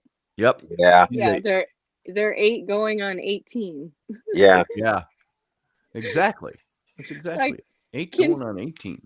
Kinsey has this crazy sassy attitude now and is just like getting really bossy and controlling, and I'm just like, whoa, girlfriend. You're And not now the I'm boss of me. Oh yeah. yeah, my cat's yeah? trying to steal something again now. She's looking for the AirPods. I just had to change them. She's looking. She's a little Nice. klepto. Well, what was I going to say about that with them? Flynn, he plays his video games and does his stuff, and he's pretty tame these days. Even though he's mouthy, he mouths off. He yells at mom. And I think, I don't Well, recall ever yelling. 13-year-old at my boy, mom. that's just kind of par for the course. Yeah, it's like, I don't want to do the dishes. I said, I didn't ask your opinion. I said, I gave you a task. And he'll yell at Rainy.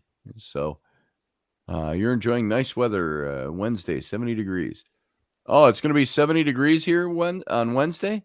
Nice. About time we get back out of the cold. I just exclaimed yesterday as I was walking through the garage to the open garage door. I thought, is it ever going to get warm again? No, Yeah. Or we had our listen. summer. I've been And, saying this for like 5+ years. Spring does not come until May. It literally doesn't, especially I in the know. Midwest. It doesn't come till May. We I mean, we had obviously 80s get and 90s. snow. See, Yeah. 80s and 90s too. I have argued that, We'll get the teasers calendar those needs to days. be readjusted. Yes. Something needs The weather that we get in April and May is the weather we used to get in February and March. Yep. Exactly. And the weather that we get in October and November is the weather that we used to get in August and September. It's off. Right. Precisely. I don't know if it's the differences in going from the Gregorian polar calendar shift. or that weird quarter day thing and they just haven't adjusted properly for it over the last 20 years or whatever. It's the polar shift. I was just gonna say that. Well, there is that Yeah. because it's marching 14 degrees a year towards Siberia. Yep. And so the poles are shifting. The planet's shifting. Yep. And it's happened before. Yeah, They can many tell you times. geologically, historical geology, they can tell you this has happened many times on this planet before. The poles shift and then it shifts back. And it takes numbers of years. It's not a millions of years process. This has been going on for about 40 years. Well, so my dad's a pilot, and we get there's a little booklet that all the pilots have that have all the airports listed and where they are in the compass and stuff. And regularly, he would get packets in the mail every month. The compass heading for these airports are now at this setting and stuff because the magnetic pole shifting, and so that shifts everything. Yeah. Everything. So they're constantly reevaluating what those compass headings are. Well, yeah, and I mentioned this the other day. I think it was on this show. They're saying that as of 10 years ago, they were saying that old airports, built in the 30s and the 40s and 50s, that those airports that were they were always built true north on the main runway, something like that. However they built it. But now that's 17 degrees off true north, which is very interesting. Yep. So, or was it 7 degrees off true north? Probably 17. So out of 100, yeah, I guess that works that way. So there's that slight shift. And that's because the poles have shifted. Yep. Everything is dynamic, says Randall Flagg. Change is inevitable. That's right. Boom. Global warming. Boom. So when you think about it, Scotty, the weather that we used to get when we were kids with snow drifts and snow as deep as the cars, we don't get that anymore. We don't. Okay? We get a winter like they used to get in Missouri because we're rotating in that direction. Yep. So at some point, we're going to have lovely winters with 70-degree weather. So. Yeah, should I live so long? And I remember kids, Thanksgiving time, we would always go over to grandpa's or somebody's house and we'd all have snowball fights because there was 3 feet of snow and 6-foot snowbanks all along the sides of the streets. We'd hide behind, we'd build forts in the 6-foot snowbanks and have snowball fights across the street from each other. And so now this year we had record snowfall. We had, I think they said 93 inches. Elvis, what was our snowfall here? You live up in this area in Minneapolis, St. Paul. What was I think they said our average snowfall, not the average, the total snowfall last year was like 74 inches. This year was 93. So something like that's the last I heard anyway. Yep. Still We had record high snows this year. Yep. Still way less than it used to be, though. I remember when I went to my sister's and stayed up there 17 years ago when she lived in Duluth, and we got 2 feet of snow overnight, barely overnight. You when got I stayed Duluth, up you got there. lake effect. You got the Lake Superior effect. Yep. going on there. And we were supposed to go up to Mall of America for my first time. I was all excited. It was for my birthday, and then we got 2 feet of snow overnight, and I was like, yeah, don't think we're going today. You guys get a lot more snow up there than we do down here. You do up there. Yeah. Of course, first of all, you're in northern Minnesota, and it seems funny. You're still 7 hours from the Canadian border if you go straight north from Duluth, which you'd be going through all the North Woods, so it's hard to do. But there's like old Highway 1 or 2 or something like that out of Duluth that you just go straight up to the Canadian border, Rainy River area and stuff like that. But still takes you 6-7 hours by car. But 100 years or 200 years ago, pioneers took them 5 months. We can now do that in 6 hours. So That's crazy. Which is amazing. I used to think of that in context of, and I don't know why, just random thoughts you have. Thomas Jefferson. He was president of the United States in D.C. and, served in Congress and all of that stuff. And wait, was he ever in Congress? Yeah. Was Jefferson the Declaration of Independence. They were the first Congress. Oh, yeah. Well, that way. I mean, was he ever elected as like a senator like Joe Biden? Oh, I don't think so. I don't think so either. But he would go to his home in Charlottesville, Virginia, and where he built his big mansion up on the mountaintop, Monticello, and gorgeous place. I just called up an old picture of Rainey when we visited Monticello back in 2007. And but that was by car. You can get to Monticello from Washington, D.C. in less than 2 hours. Back in his day, it took you 4 or 5 days on horseback or carriage. And so you think, and I used to think about that. And then he had the other house, the mini Monticello, Poplar Forest down in Lynchburg, where I lived. And and Charlottesville was right in the middle, basically, between Lynchburg and D.C. And so it would take you less than 2 hours to get to, hour and a half, 2 hours to get to Lynchburg from Charlottesville. And he would go to Lynchburg and go to Poplar Forest as his home away from home. Because after he was out of the presidency, people would just ride their carriages up to the doors of Monticello, knock on the door. Is the president at home? They'd want to visit Thomas Jefferson. And they'd put him up for the night or something like that. And so he'd say it was so busy there all the time that sometimes he just had to get away. So he took the other 4 or 5 days to go a little further, I think it's south and west, through the Blue Ridge Mountains to get down to Lynchburg, where his other home, where it was quiet. I go to Poplar Forest to be quiet. Don't tell people where I live. Don't tell people my address. Of course, I suppose from D.C. that 8 to 10 day ride was daunting back in that. Oh, we'll just go visit Mr. Jefferson. It'll only be 4 days by horseback. Well, I hear he is down in Poplar Forest. Oh, goddamn! It's 8 to 10 days. So now you can do the trip Lynchburg to D.C. in less than 3.5 hours by car. It's just so crazy how things have changed. Like my papa is 100 years old.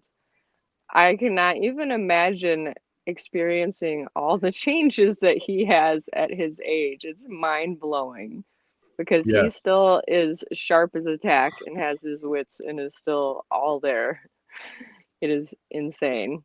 He remembers stuff like literally. I don't know. I say it all the time. Like genetically, they were made differently than we are because like we don't have the memory that they had. Like, Right. are you kidding me? Like he'll be like on Tuesday, December 4th, and 19, Tuesday, December 4th, right 31. about 4:14 or 15 in 4:14 the exactly afternoon. in 30 seconds.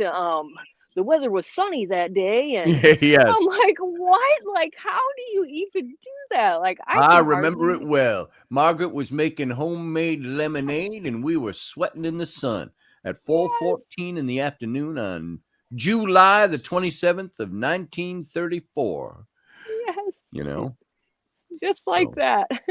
yeah. And of all things, we had a pot roast in the oven. Now, why would we cook a pot roast when it was so hot? When it was so hot outside, that would be a Well, day because for it Hoffman still pepper. sounded good, so we were still gonna have us our. Yes. So me, I look back to my childhood. I have a pretty good memory, but I look back at my childhood. I couldn't tell you the given. There's one day I remember. I couldn't give you the date. I could tell you I was 10 years old. My mom had an old car. So if I was 10, no, I was probably 9 because it was still the 60s. It was 1969. And she had an old car, like a Ford Fairlane or something like that, a beat up old Ford Fairlane. And it was black with kind of a burgundy interior. And we used to jump off the roof of the house onto the hood of her car, not realizing what that actually did to the bodywork of a car. She'd come out screaming at us. But we were going to go to her friend's house because they had air conditioning. It was 105 degrees. I remember walking around. I had a paisley short-sleeved shirt on, 1969, all open, just hanging open, and a pair of shorts. And we hopped in that car. We got a block away, and it overheated. So we had to walk back home. But I just remember that day. Sometime in July of 1969. It was 105 degrees, maybe even a little hotter than that. And, isn't it weird, the memories that we keep? So I can remember being too young to go outside and play with my brothers, standing on the couch, peering out the big picture window, trying to see around the bushes because I could hear them in the yard, but I couldn't see them. And I can remember also standing at the screen door, and I couldn't have been more than 2 because the base of the screen door was just about chest high to me, and looking out the screen door. And I have memories of standing in my crib listening to the Johnny Carson show down the hall where my parents were, and I had a penny in my mouth, and I was sucking on this penny and started to choke because I'd started to swallow it, and coughed it up, spit it out of the crib, and my mom came in and like, "Oh, you're okay," and laid me on. I'm thinking, and it's my Stewie memory because I'm thinking, "You stupid lady, I almost died." Is what I'm thinking in my head. I have lots of memories from that same kind of age. And by the way, Elvis, yes, I've gone snowmobiling, and the last time was when I was in college. I don't like outdoor winter sports. I don't either. Sorry. It's not a big thing for me. Snowmobiling is fun, though. Yeah, it's fun, but I mean, I did when I was a kid. I loved sledding and all that stuff, but yeah, it's not my thing. We went sledding all the time. I've told you all the story. The boys, the Indian boys down the street, Charlie and Delano. They were good friends of mine. They were at the end of our block, but right past their apartment building was a hill that went down into the woods. That I've talked about before, that 1.5 mile strip of woods, which is now Interstate 94 coming out of Minneapolis, north of Minneapolis. And so Charlie said, "You got to come on down." And, back then we didn't have cell phones in the late 60s and the early 70s. "Come on down. I found this great sled. You're going to love this." And so I went down. We went to the hill beyond his, and it was the trunk hood, because it was there and bent. The trunk hood of like an old Buick or a Ford or something. I don't know what. But he had flipped it upside down. Think of a 1965 or 66. Oh, yeah, it had a natural bow to it and everything. Yeah. And so he flipped it upside down because it had that trunk lip that would hang over. And he tied a twine from one end to the other that you can hang on to. Awesome. And we sledded down that hill in an old Ford, Buick, Chevy, whatever it was. Yeah. Big, long model, car. And so we went sledding all day on that thing. And nobody got killed. Awesome. It was awesome. But yeah, I don't do winter sports. I like warm weather sports. I like hiking. I love to. I can't wait till it's just a little warmer. And take Flynn especially. I like to do this. Go out in the woods and look for stuff and go see things and go do things. Find a body or two, and just because it's Wisconsin and there's serial killers and stuff. So that's right, serial killers. The ghost of Ed Gein. And I just saw a thing on Ed Gein. I don't watch those things per se, but it was a ghost hunting show on YouTube, and they came and did the a little expose on Ed Gein. And is it you or one of my other friends that told me that his grandmother or aunt turned out to be on Ed Gein's list of women that he was oh no, not you. Okay, so maybe one of my lodge brothers. Yeah, that after they had arrested him and stuff, he had a list of women that widows that he was looking at as targets, and his grandmother or his aunt was on that list. Nice. Yeah, freaky. Elvis, I have been through Itasca many times. I drive through it. I've never stopped and gone to the park though. Have you ever been up to Two Harbors up north of Duluth along the Lakeshore Drive? It's about 2 hours north of Duluth. Northeast of Duluth, because you're going along the diagonal of the lake.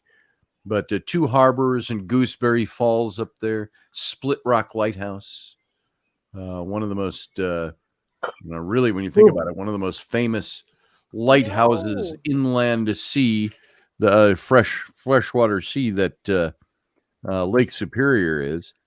I'll show you all a picture and you'll recognize it.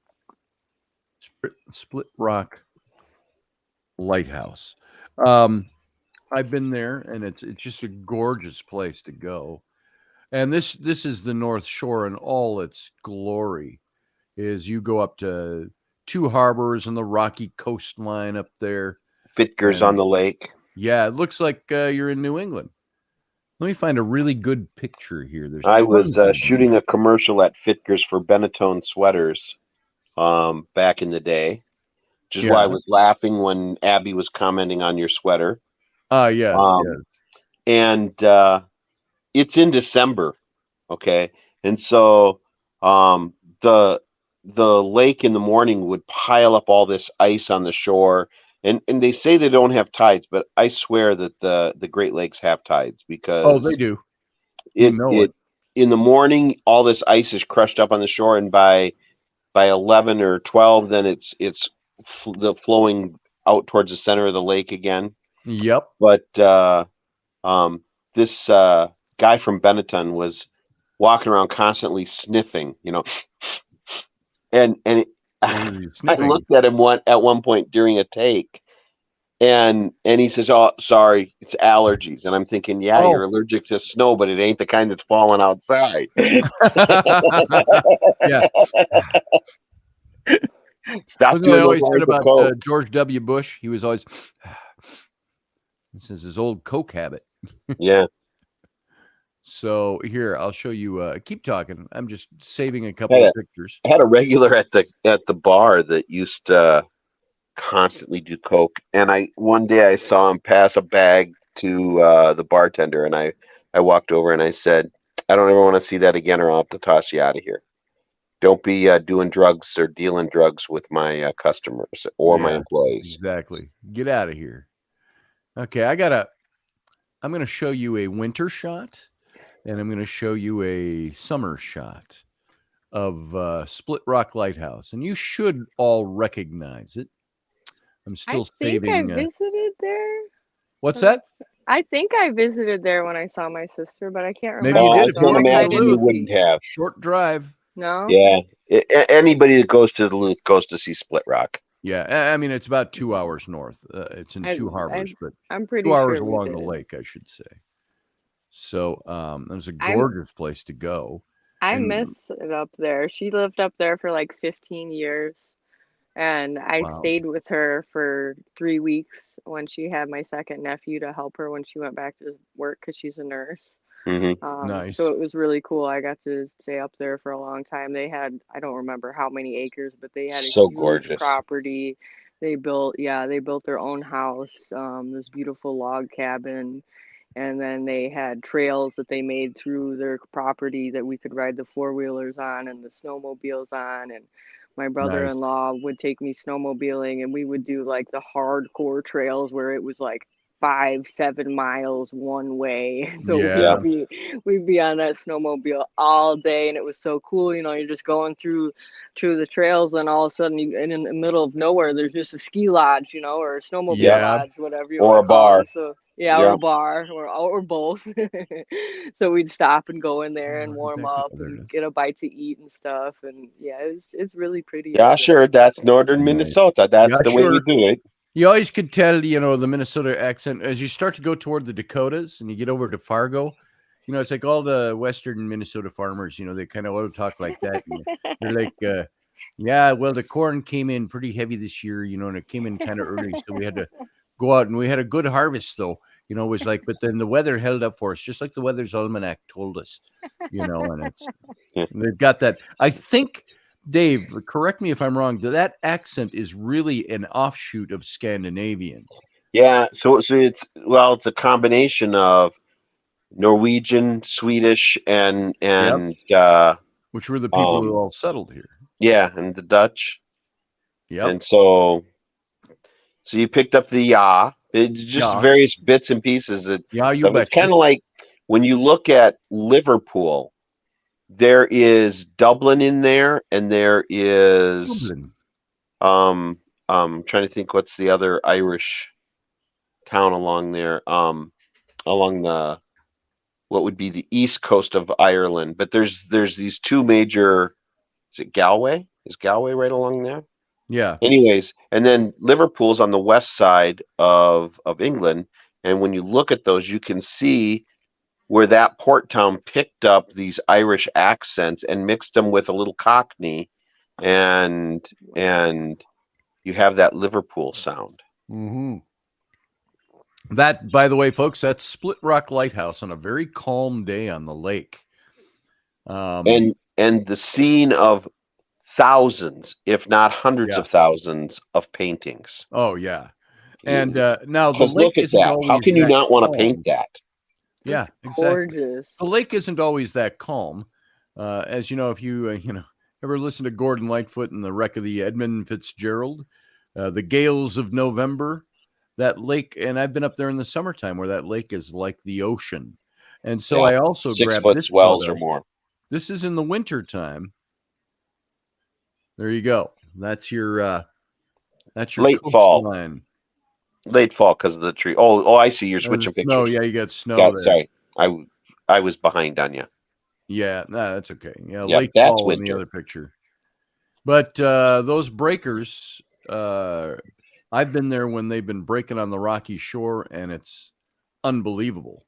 Yeah. We got one night, we went camping up there way back in the early 80s, like 82.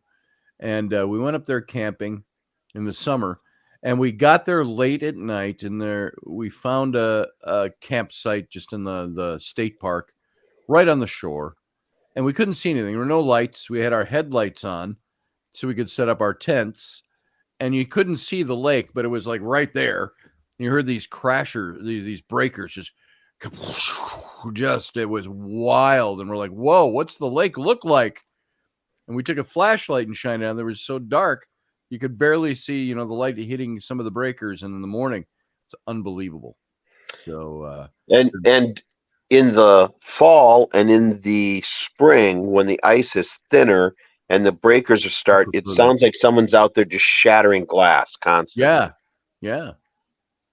And it's just crazy beautiful up there.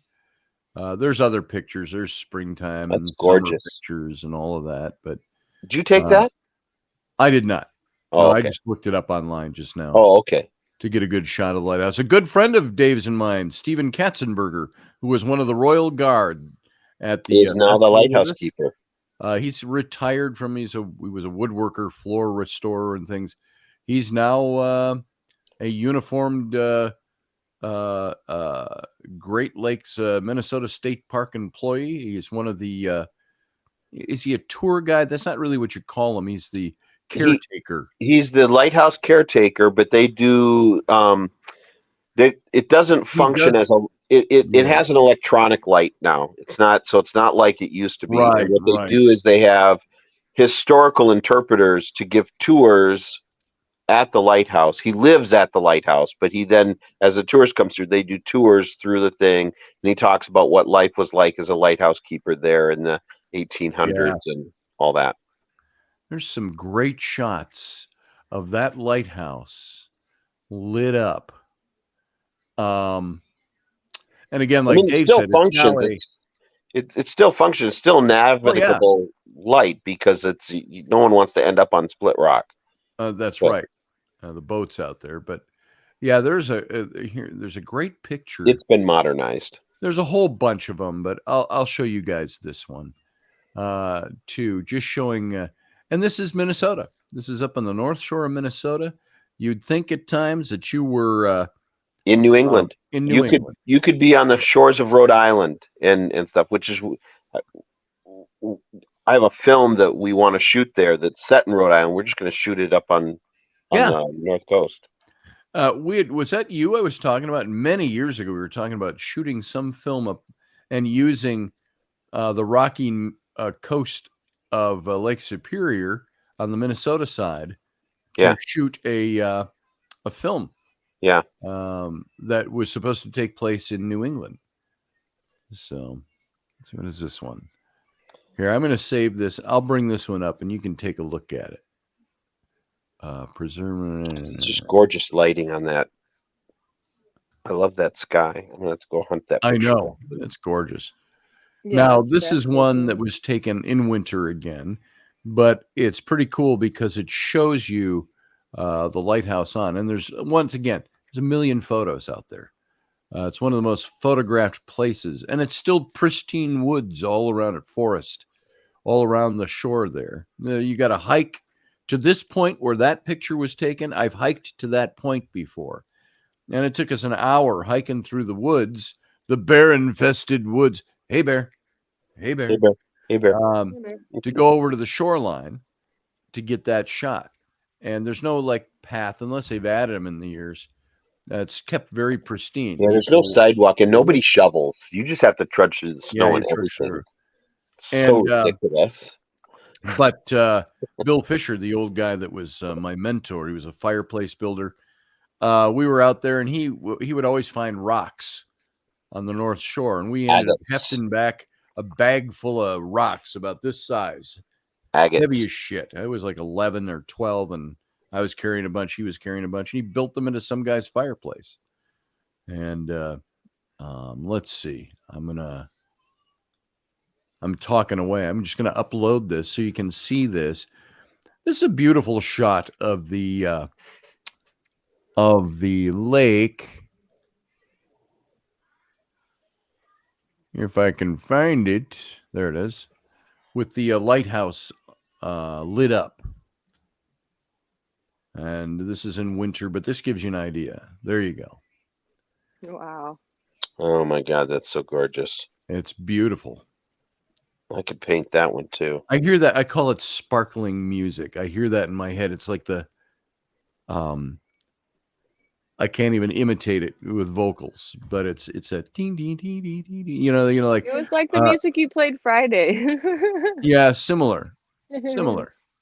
Oh, look who's here. Fairy music. We got Wendy coming in. She's gonna do a little promo for us. Hello. Hey, Wendy.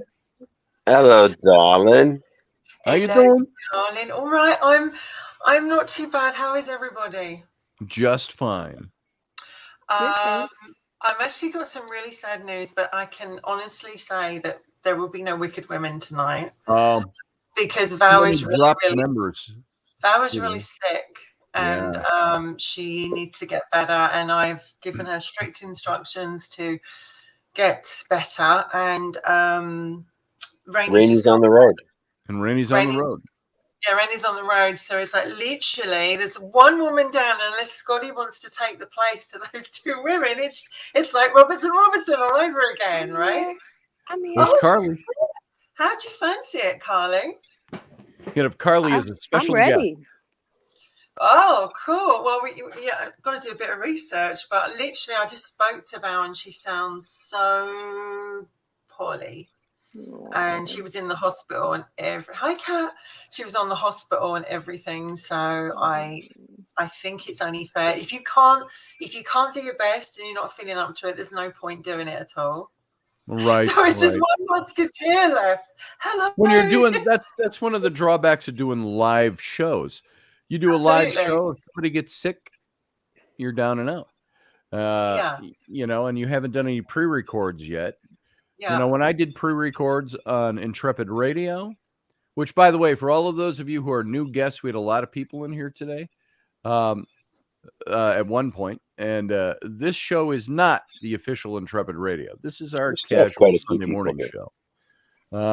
But I did at least 2 years of pre-recorded shows. I would pre-record them in the morning. I would edit them. I'd put them up on my YouTube. And then I'd play them. I sent them up for a launch at 9 o'clock, and then I'd come into the chat room and I'd chat with people, and they're like, "Wow, how do you talk like that and type?" I said, "I'm magic." So I remember that. I preferred doing the pre-record show when we did because it flows in a completely different energy. It just does. Yep. That still remains my favorite show was the first one because it was just Scotty and me. The very first time. It was the first time.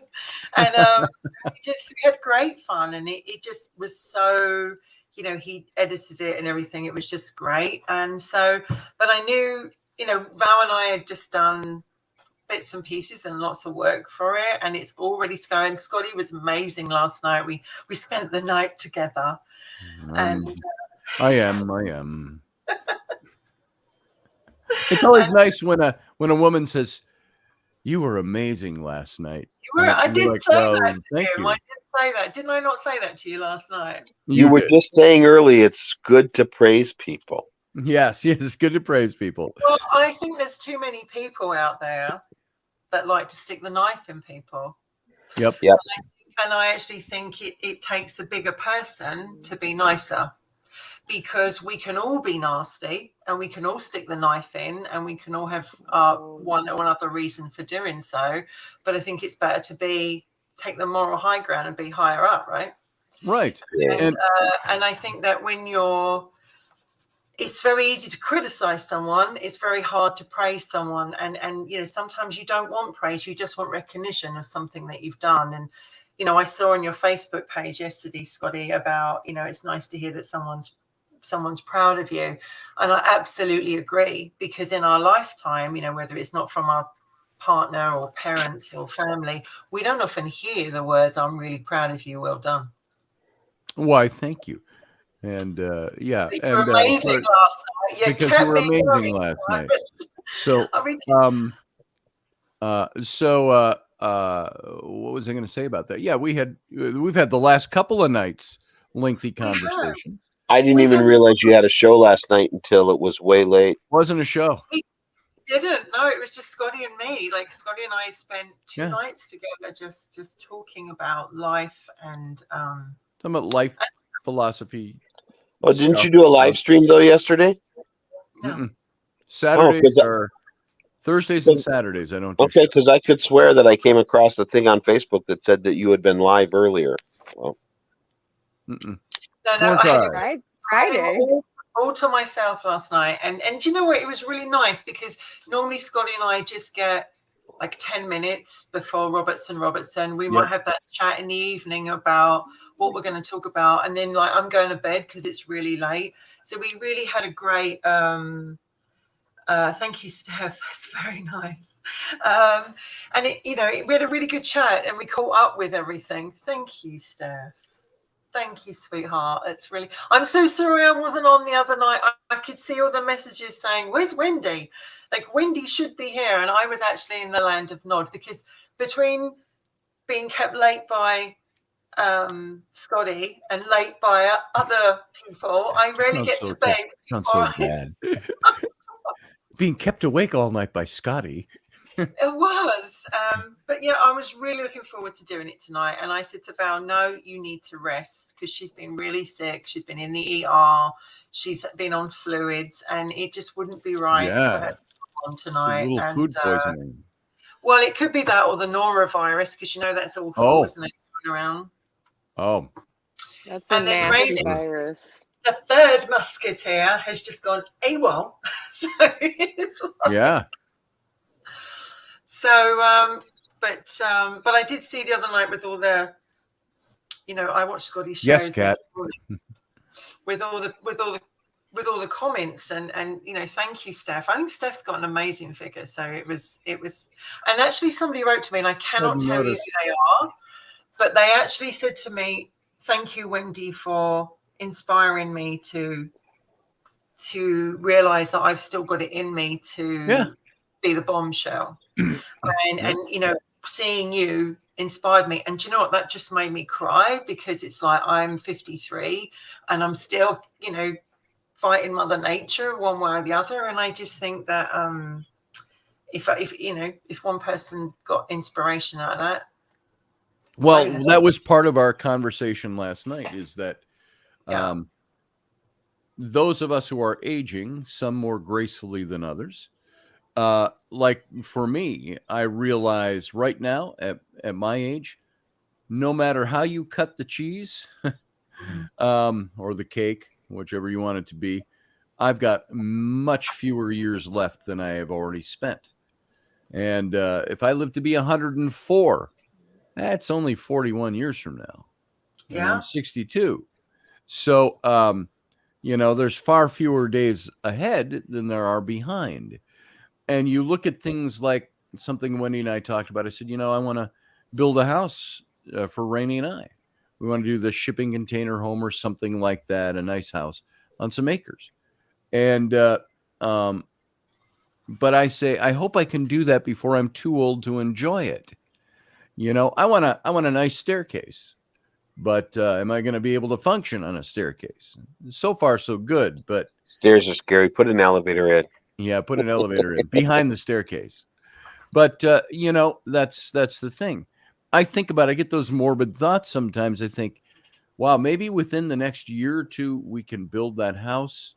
And I thought by then I'll only be 64, which means I'm only 15 years from death. Oh. That's the way you think. And you think, am I going to be able to enjoy that? If only I could have done that when I was 37 and had, many years left. Spend your time building a time machine instead of a house, and then you can go back and build the house that you want. That's right. If only I had done the time machine thing. What I was saying to you yesterday, you're in the decade now where you've got to do what's right for you now, because at the end of the day, if you don't, you're going to be in another decade, which is completely different. Yep. And your 70s, everything. And it's like, go out there and knock it out of the park. And it's like with the photograph that I put up, and thank you, Steph, for the lovely comments.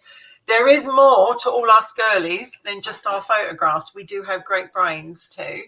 And it's good to show that. And I think it's the same as you, Scotty. You're very talented. You're so talented at everything that you do. And I've had this, and I was talking about Steve, my friend as well, who's so talented. And yet he, like you, has struggled for work and to bring in the recognition that his work does. Listen, the whole community of artists that are friends of mine, Dave and me, Dana, who none of you know, many of us in that community, we're all working really hard for our first big break.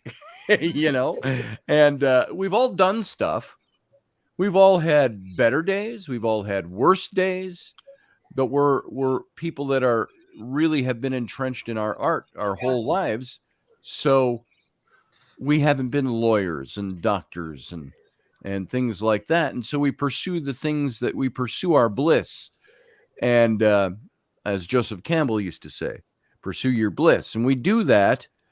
And when you're young, you're in your late 20s, your early to mid 30s, you're thinking, any day now, this is going to come. This is going to break open. I'm enjoying my life.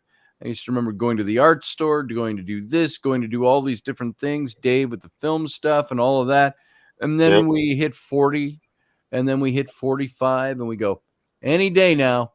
And then you hit 50, then you hit 55, and you're like, my plan is working slower than I anticipated. And, then I'm 62 and I'm no further ahead than when I was 20, starting this, doing the same kind of stuff.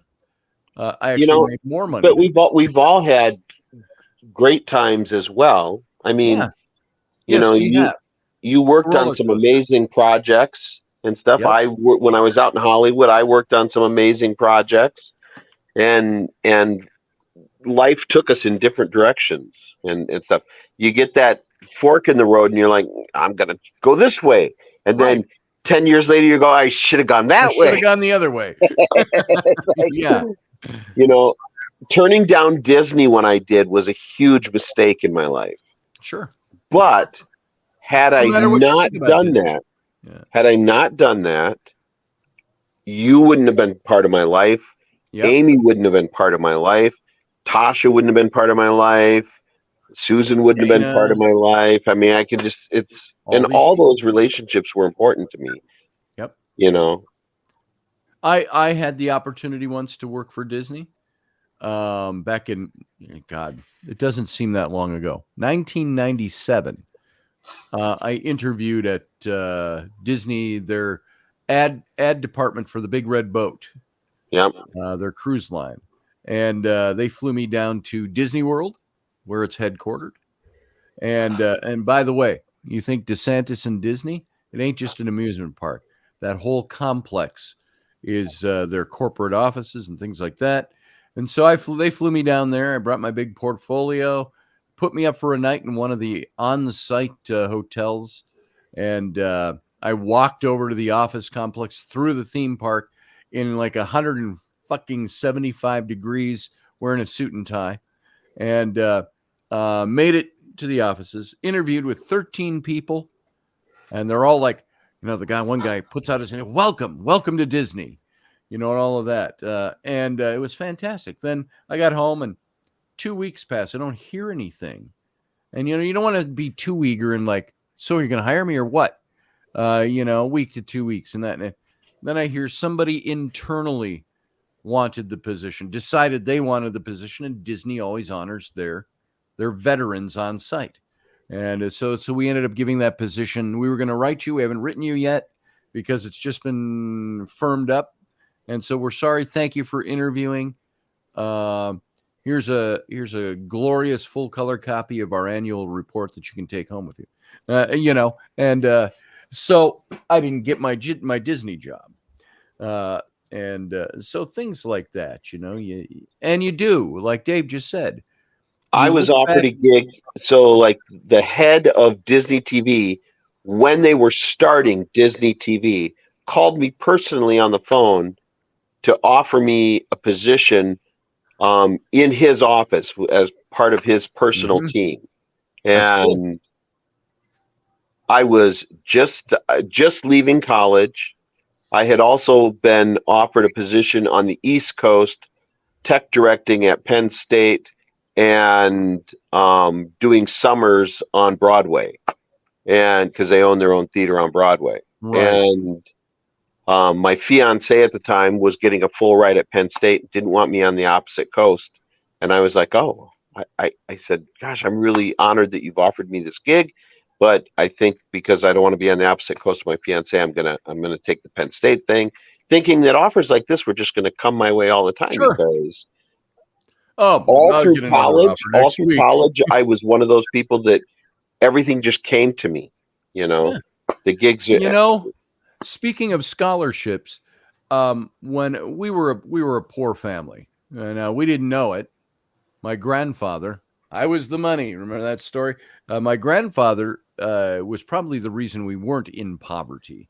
Kept us afloat, and we always had a nice place to live and be.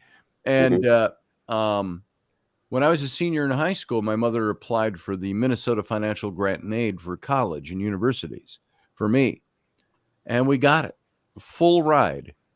I could have chosen any university or college in the state of Minnesota I want. I could have gone to the U of M for absolute free ride.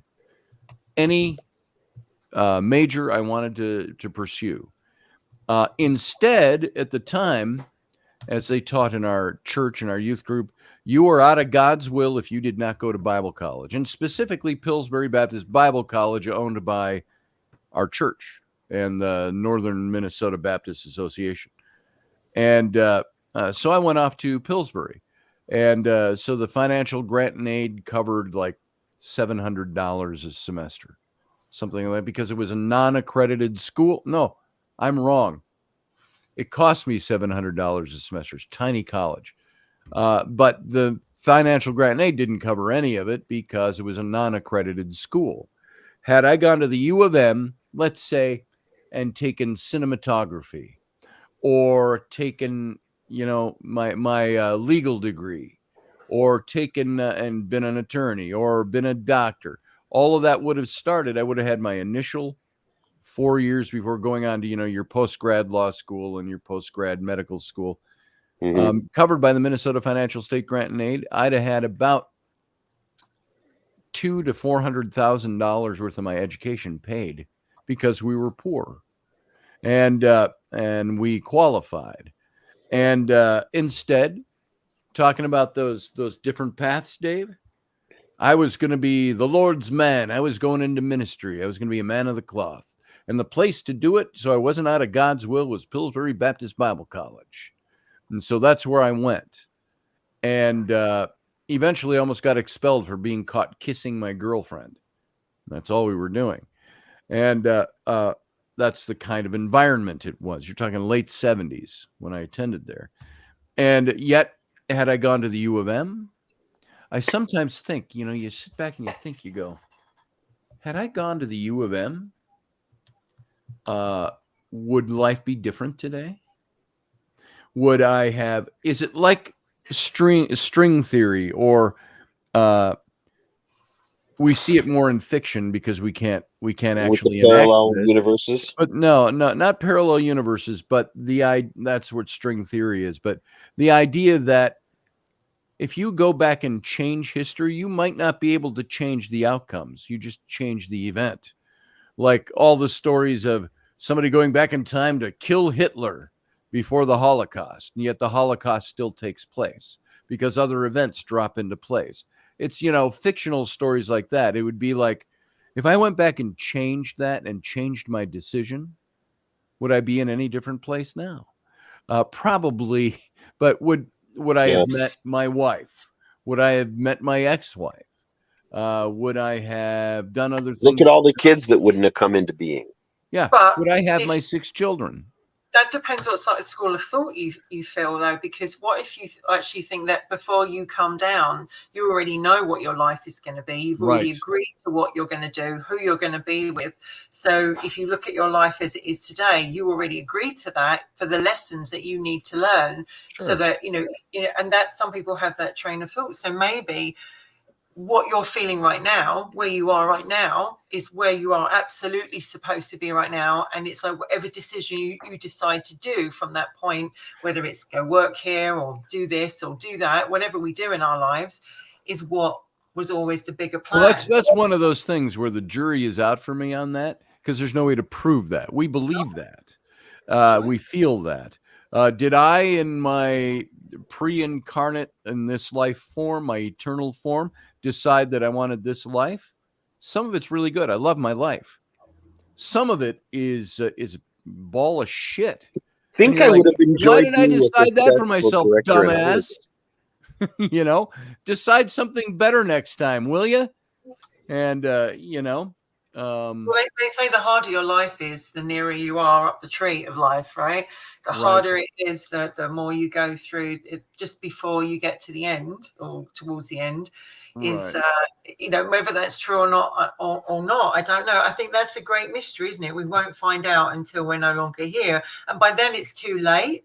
But I do think life is so short. You should take on my phone grab battery. each opportunity by the Plug it in into the blue cord. and do it, because if you don't, then you just look back at, you only regret the things you never did. You only regret, although we sometimes look back and think, oh, I wish I hadn't done that. So, for instance, if Scotty and I had gone down that road with each other, there wouldn't be, as you say, Dave, there wouldn't be 3 children in that in the world, and it would have been a completely different one. You never know, right? Right. You never know. You never know what life throws you. I'm just glad that we're in each other's life and have these great chats, and hopefully put something out there in the world and make a difference. Yeah. And just so you all know, because I know it raises questions, we were not sexting each other. No. So never did. It was a good, solid friendship conversation. I kept her up 2 nights in a row on different topics. But the thing is, like, why can't we be friends? Go ahead, Carly. You know? Yeah. I was just gonna tease you guys and say, you know, if you have to say that, then you know, a lot of times that means it's true. The more you have to keep saying it. We were not having phone sex. We were not having internet sex. I didn't say it at all, right? That's what I'm for. That's Sorry, what I I'm couldn't for. help. Scotty sends Couldn't help me it. those messages. I just, you know, Oh, you and Uncle Dave. Oh, I see. You and Uncle Dave sexted at night. I got you. I got Uncle you. Dave. I saved my sexting for Dave. Oh, wow. I sure would like to tangle myself up in that long beard of It's yours. okay if one of us cries. Drop your panties. Hey, So one of us cries, yeah. I don't forget the one day how you were talking about how romantic Uncle Dave was looking. I believe when he had his beard braided, I think it was that night. Yeah. You were speaking of how romantic he looked, so you know. Uncle Dave is got this wonderful Sumbrao from Bangladesh says, I will not get married. Why not, Sumbrao? If I'm saying that right. But Wendy, I'm here to do the show with you if you need somebody. Well, there's if I will take that on board. You two should get together and talk. And it's 11:27. Wicked Women has got holy crap. Three main characters, but we're all about bringing on other women. Must have been a fun show. Being part of the show. So we actually have a lady joining us next weekend, actually, a Canadian lady. Holy crap, Michael's sitting in here.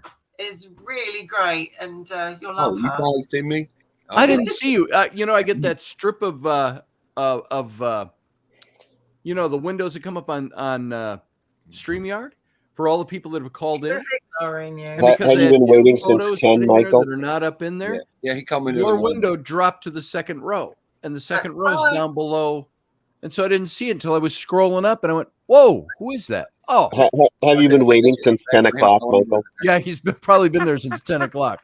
Yeah, that's payback because he called me the other day, and he's like, "Oh, I've been up since." I'm like, "Okay." I sent him a text because I was on there for a while. I sent him a text. Am I hiding behind your mic? Because often the thumbnail will pop up behind his mic, and he can't see it. Sometimes my computer screen, the distances are really distorted on this screen. This is really much bigger than it looks on screen. But sometimes the way I'm sitting, my mic, it's in direct line with the calls that are coming in. And Dave called and he sat there for like a half an hour because I'm sitting behind my mic. And I did one of these and I went, oh, hey, Dave's here.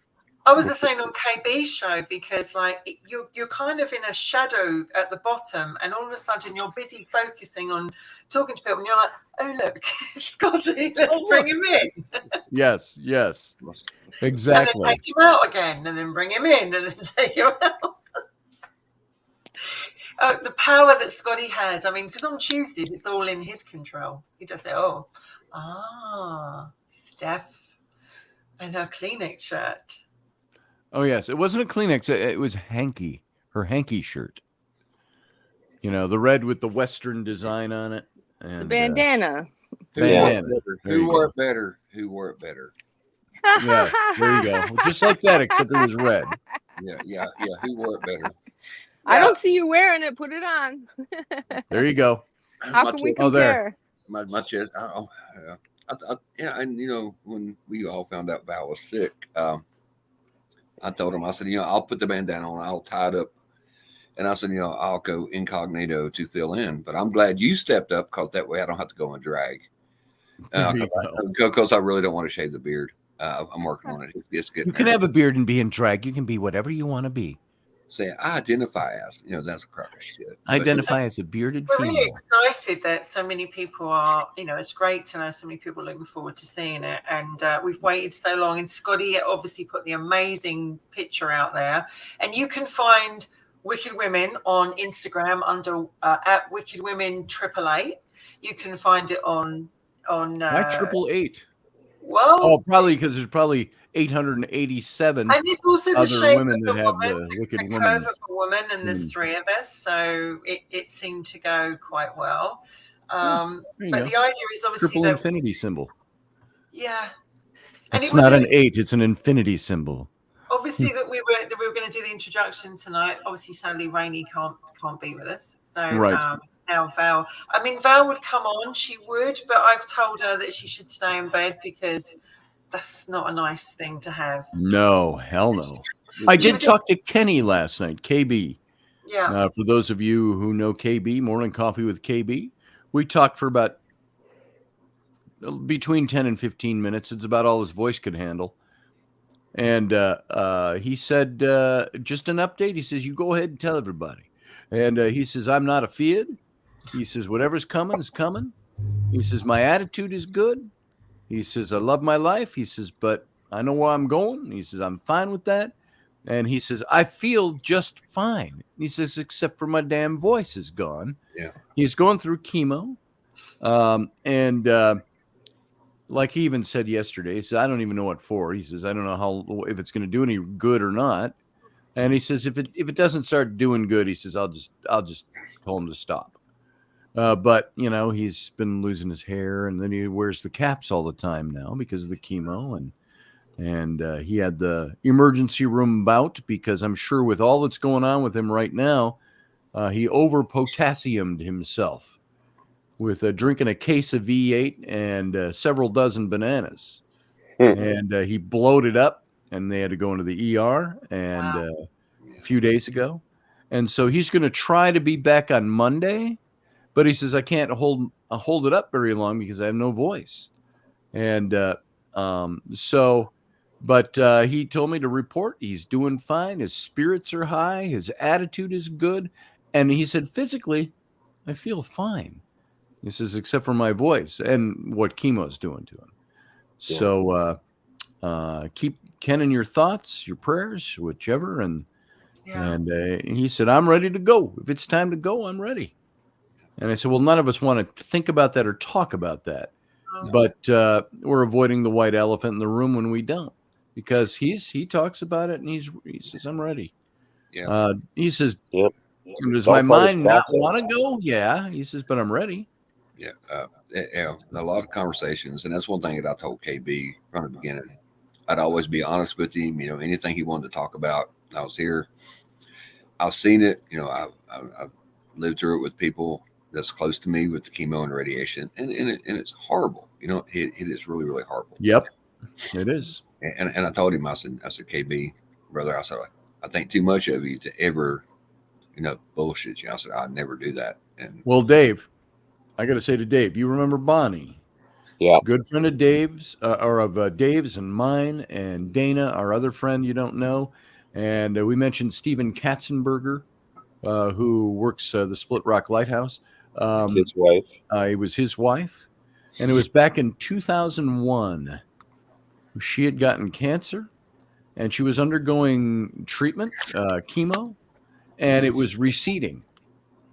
And then finally her body got so weak that she died from the chemo.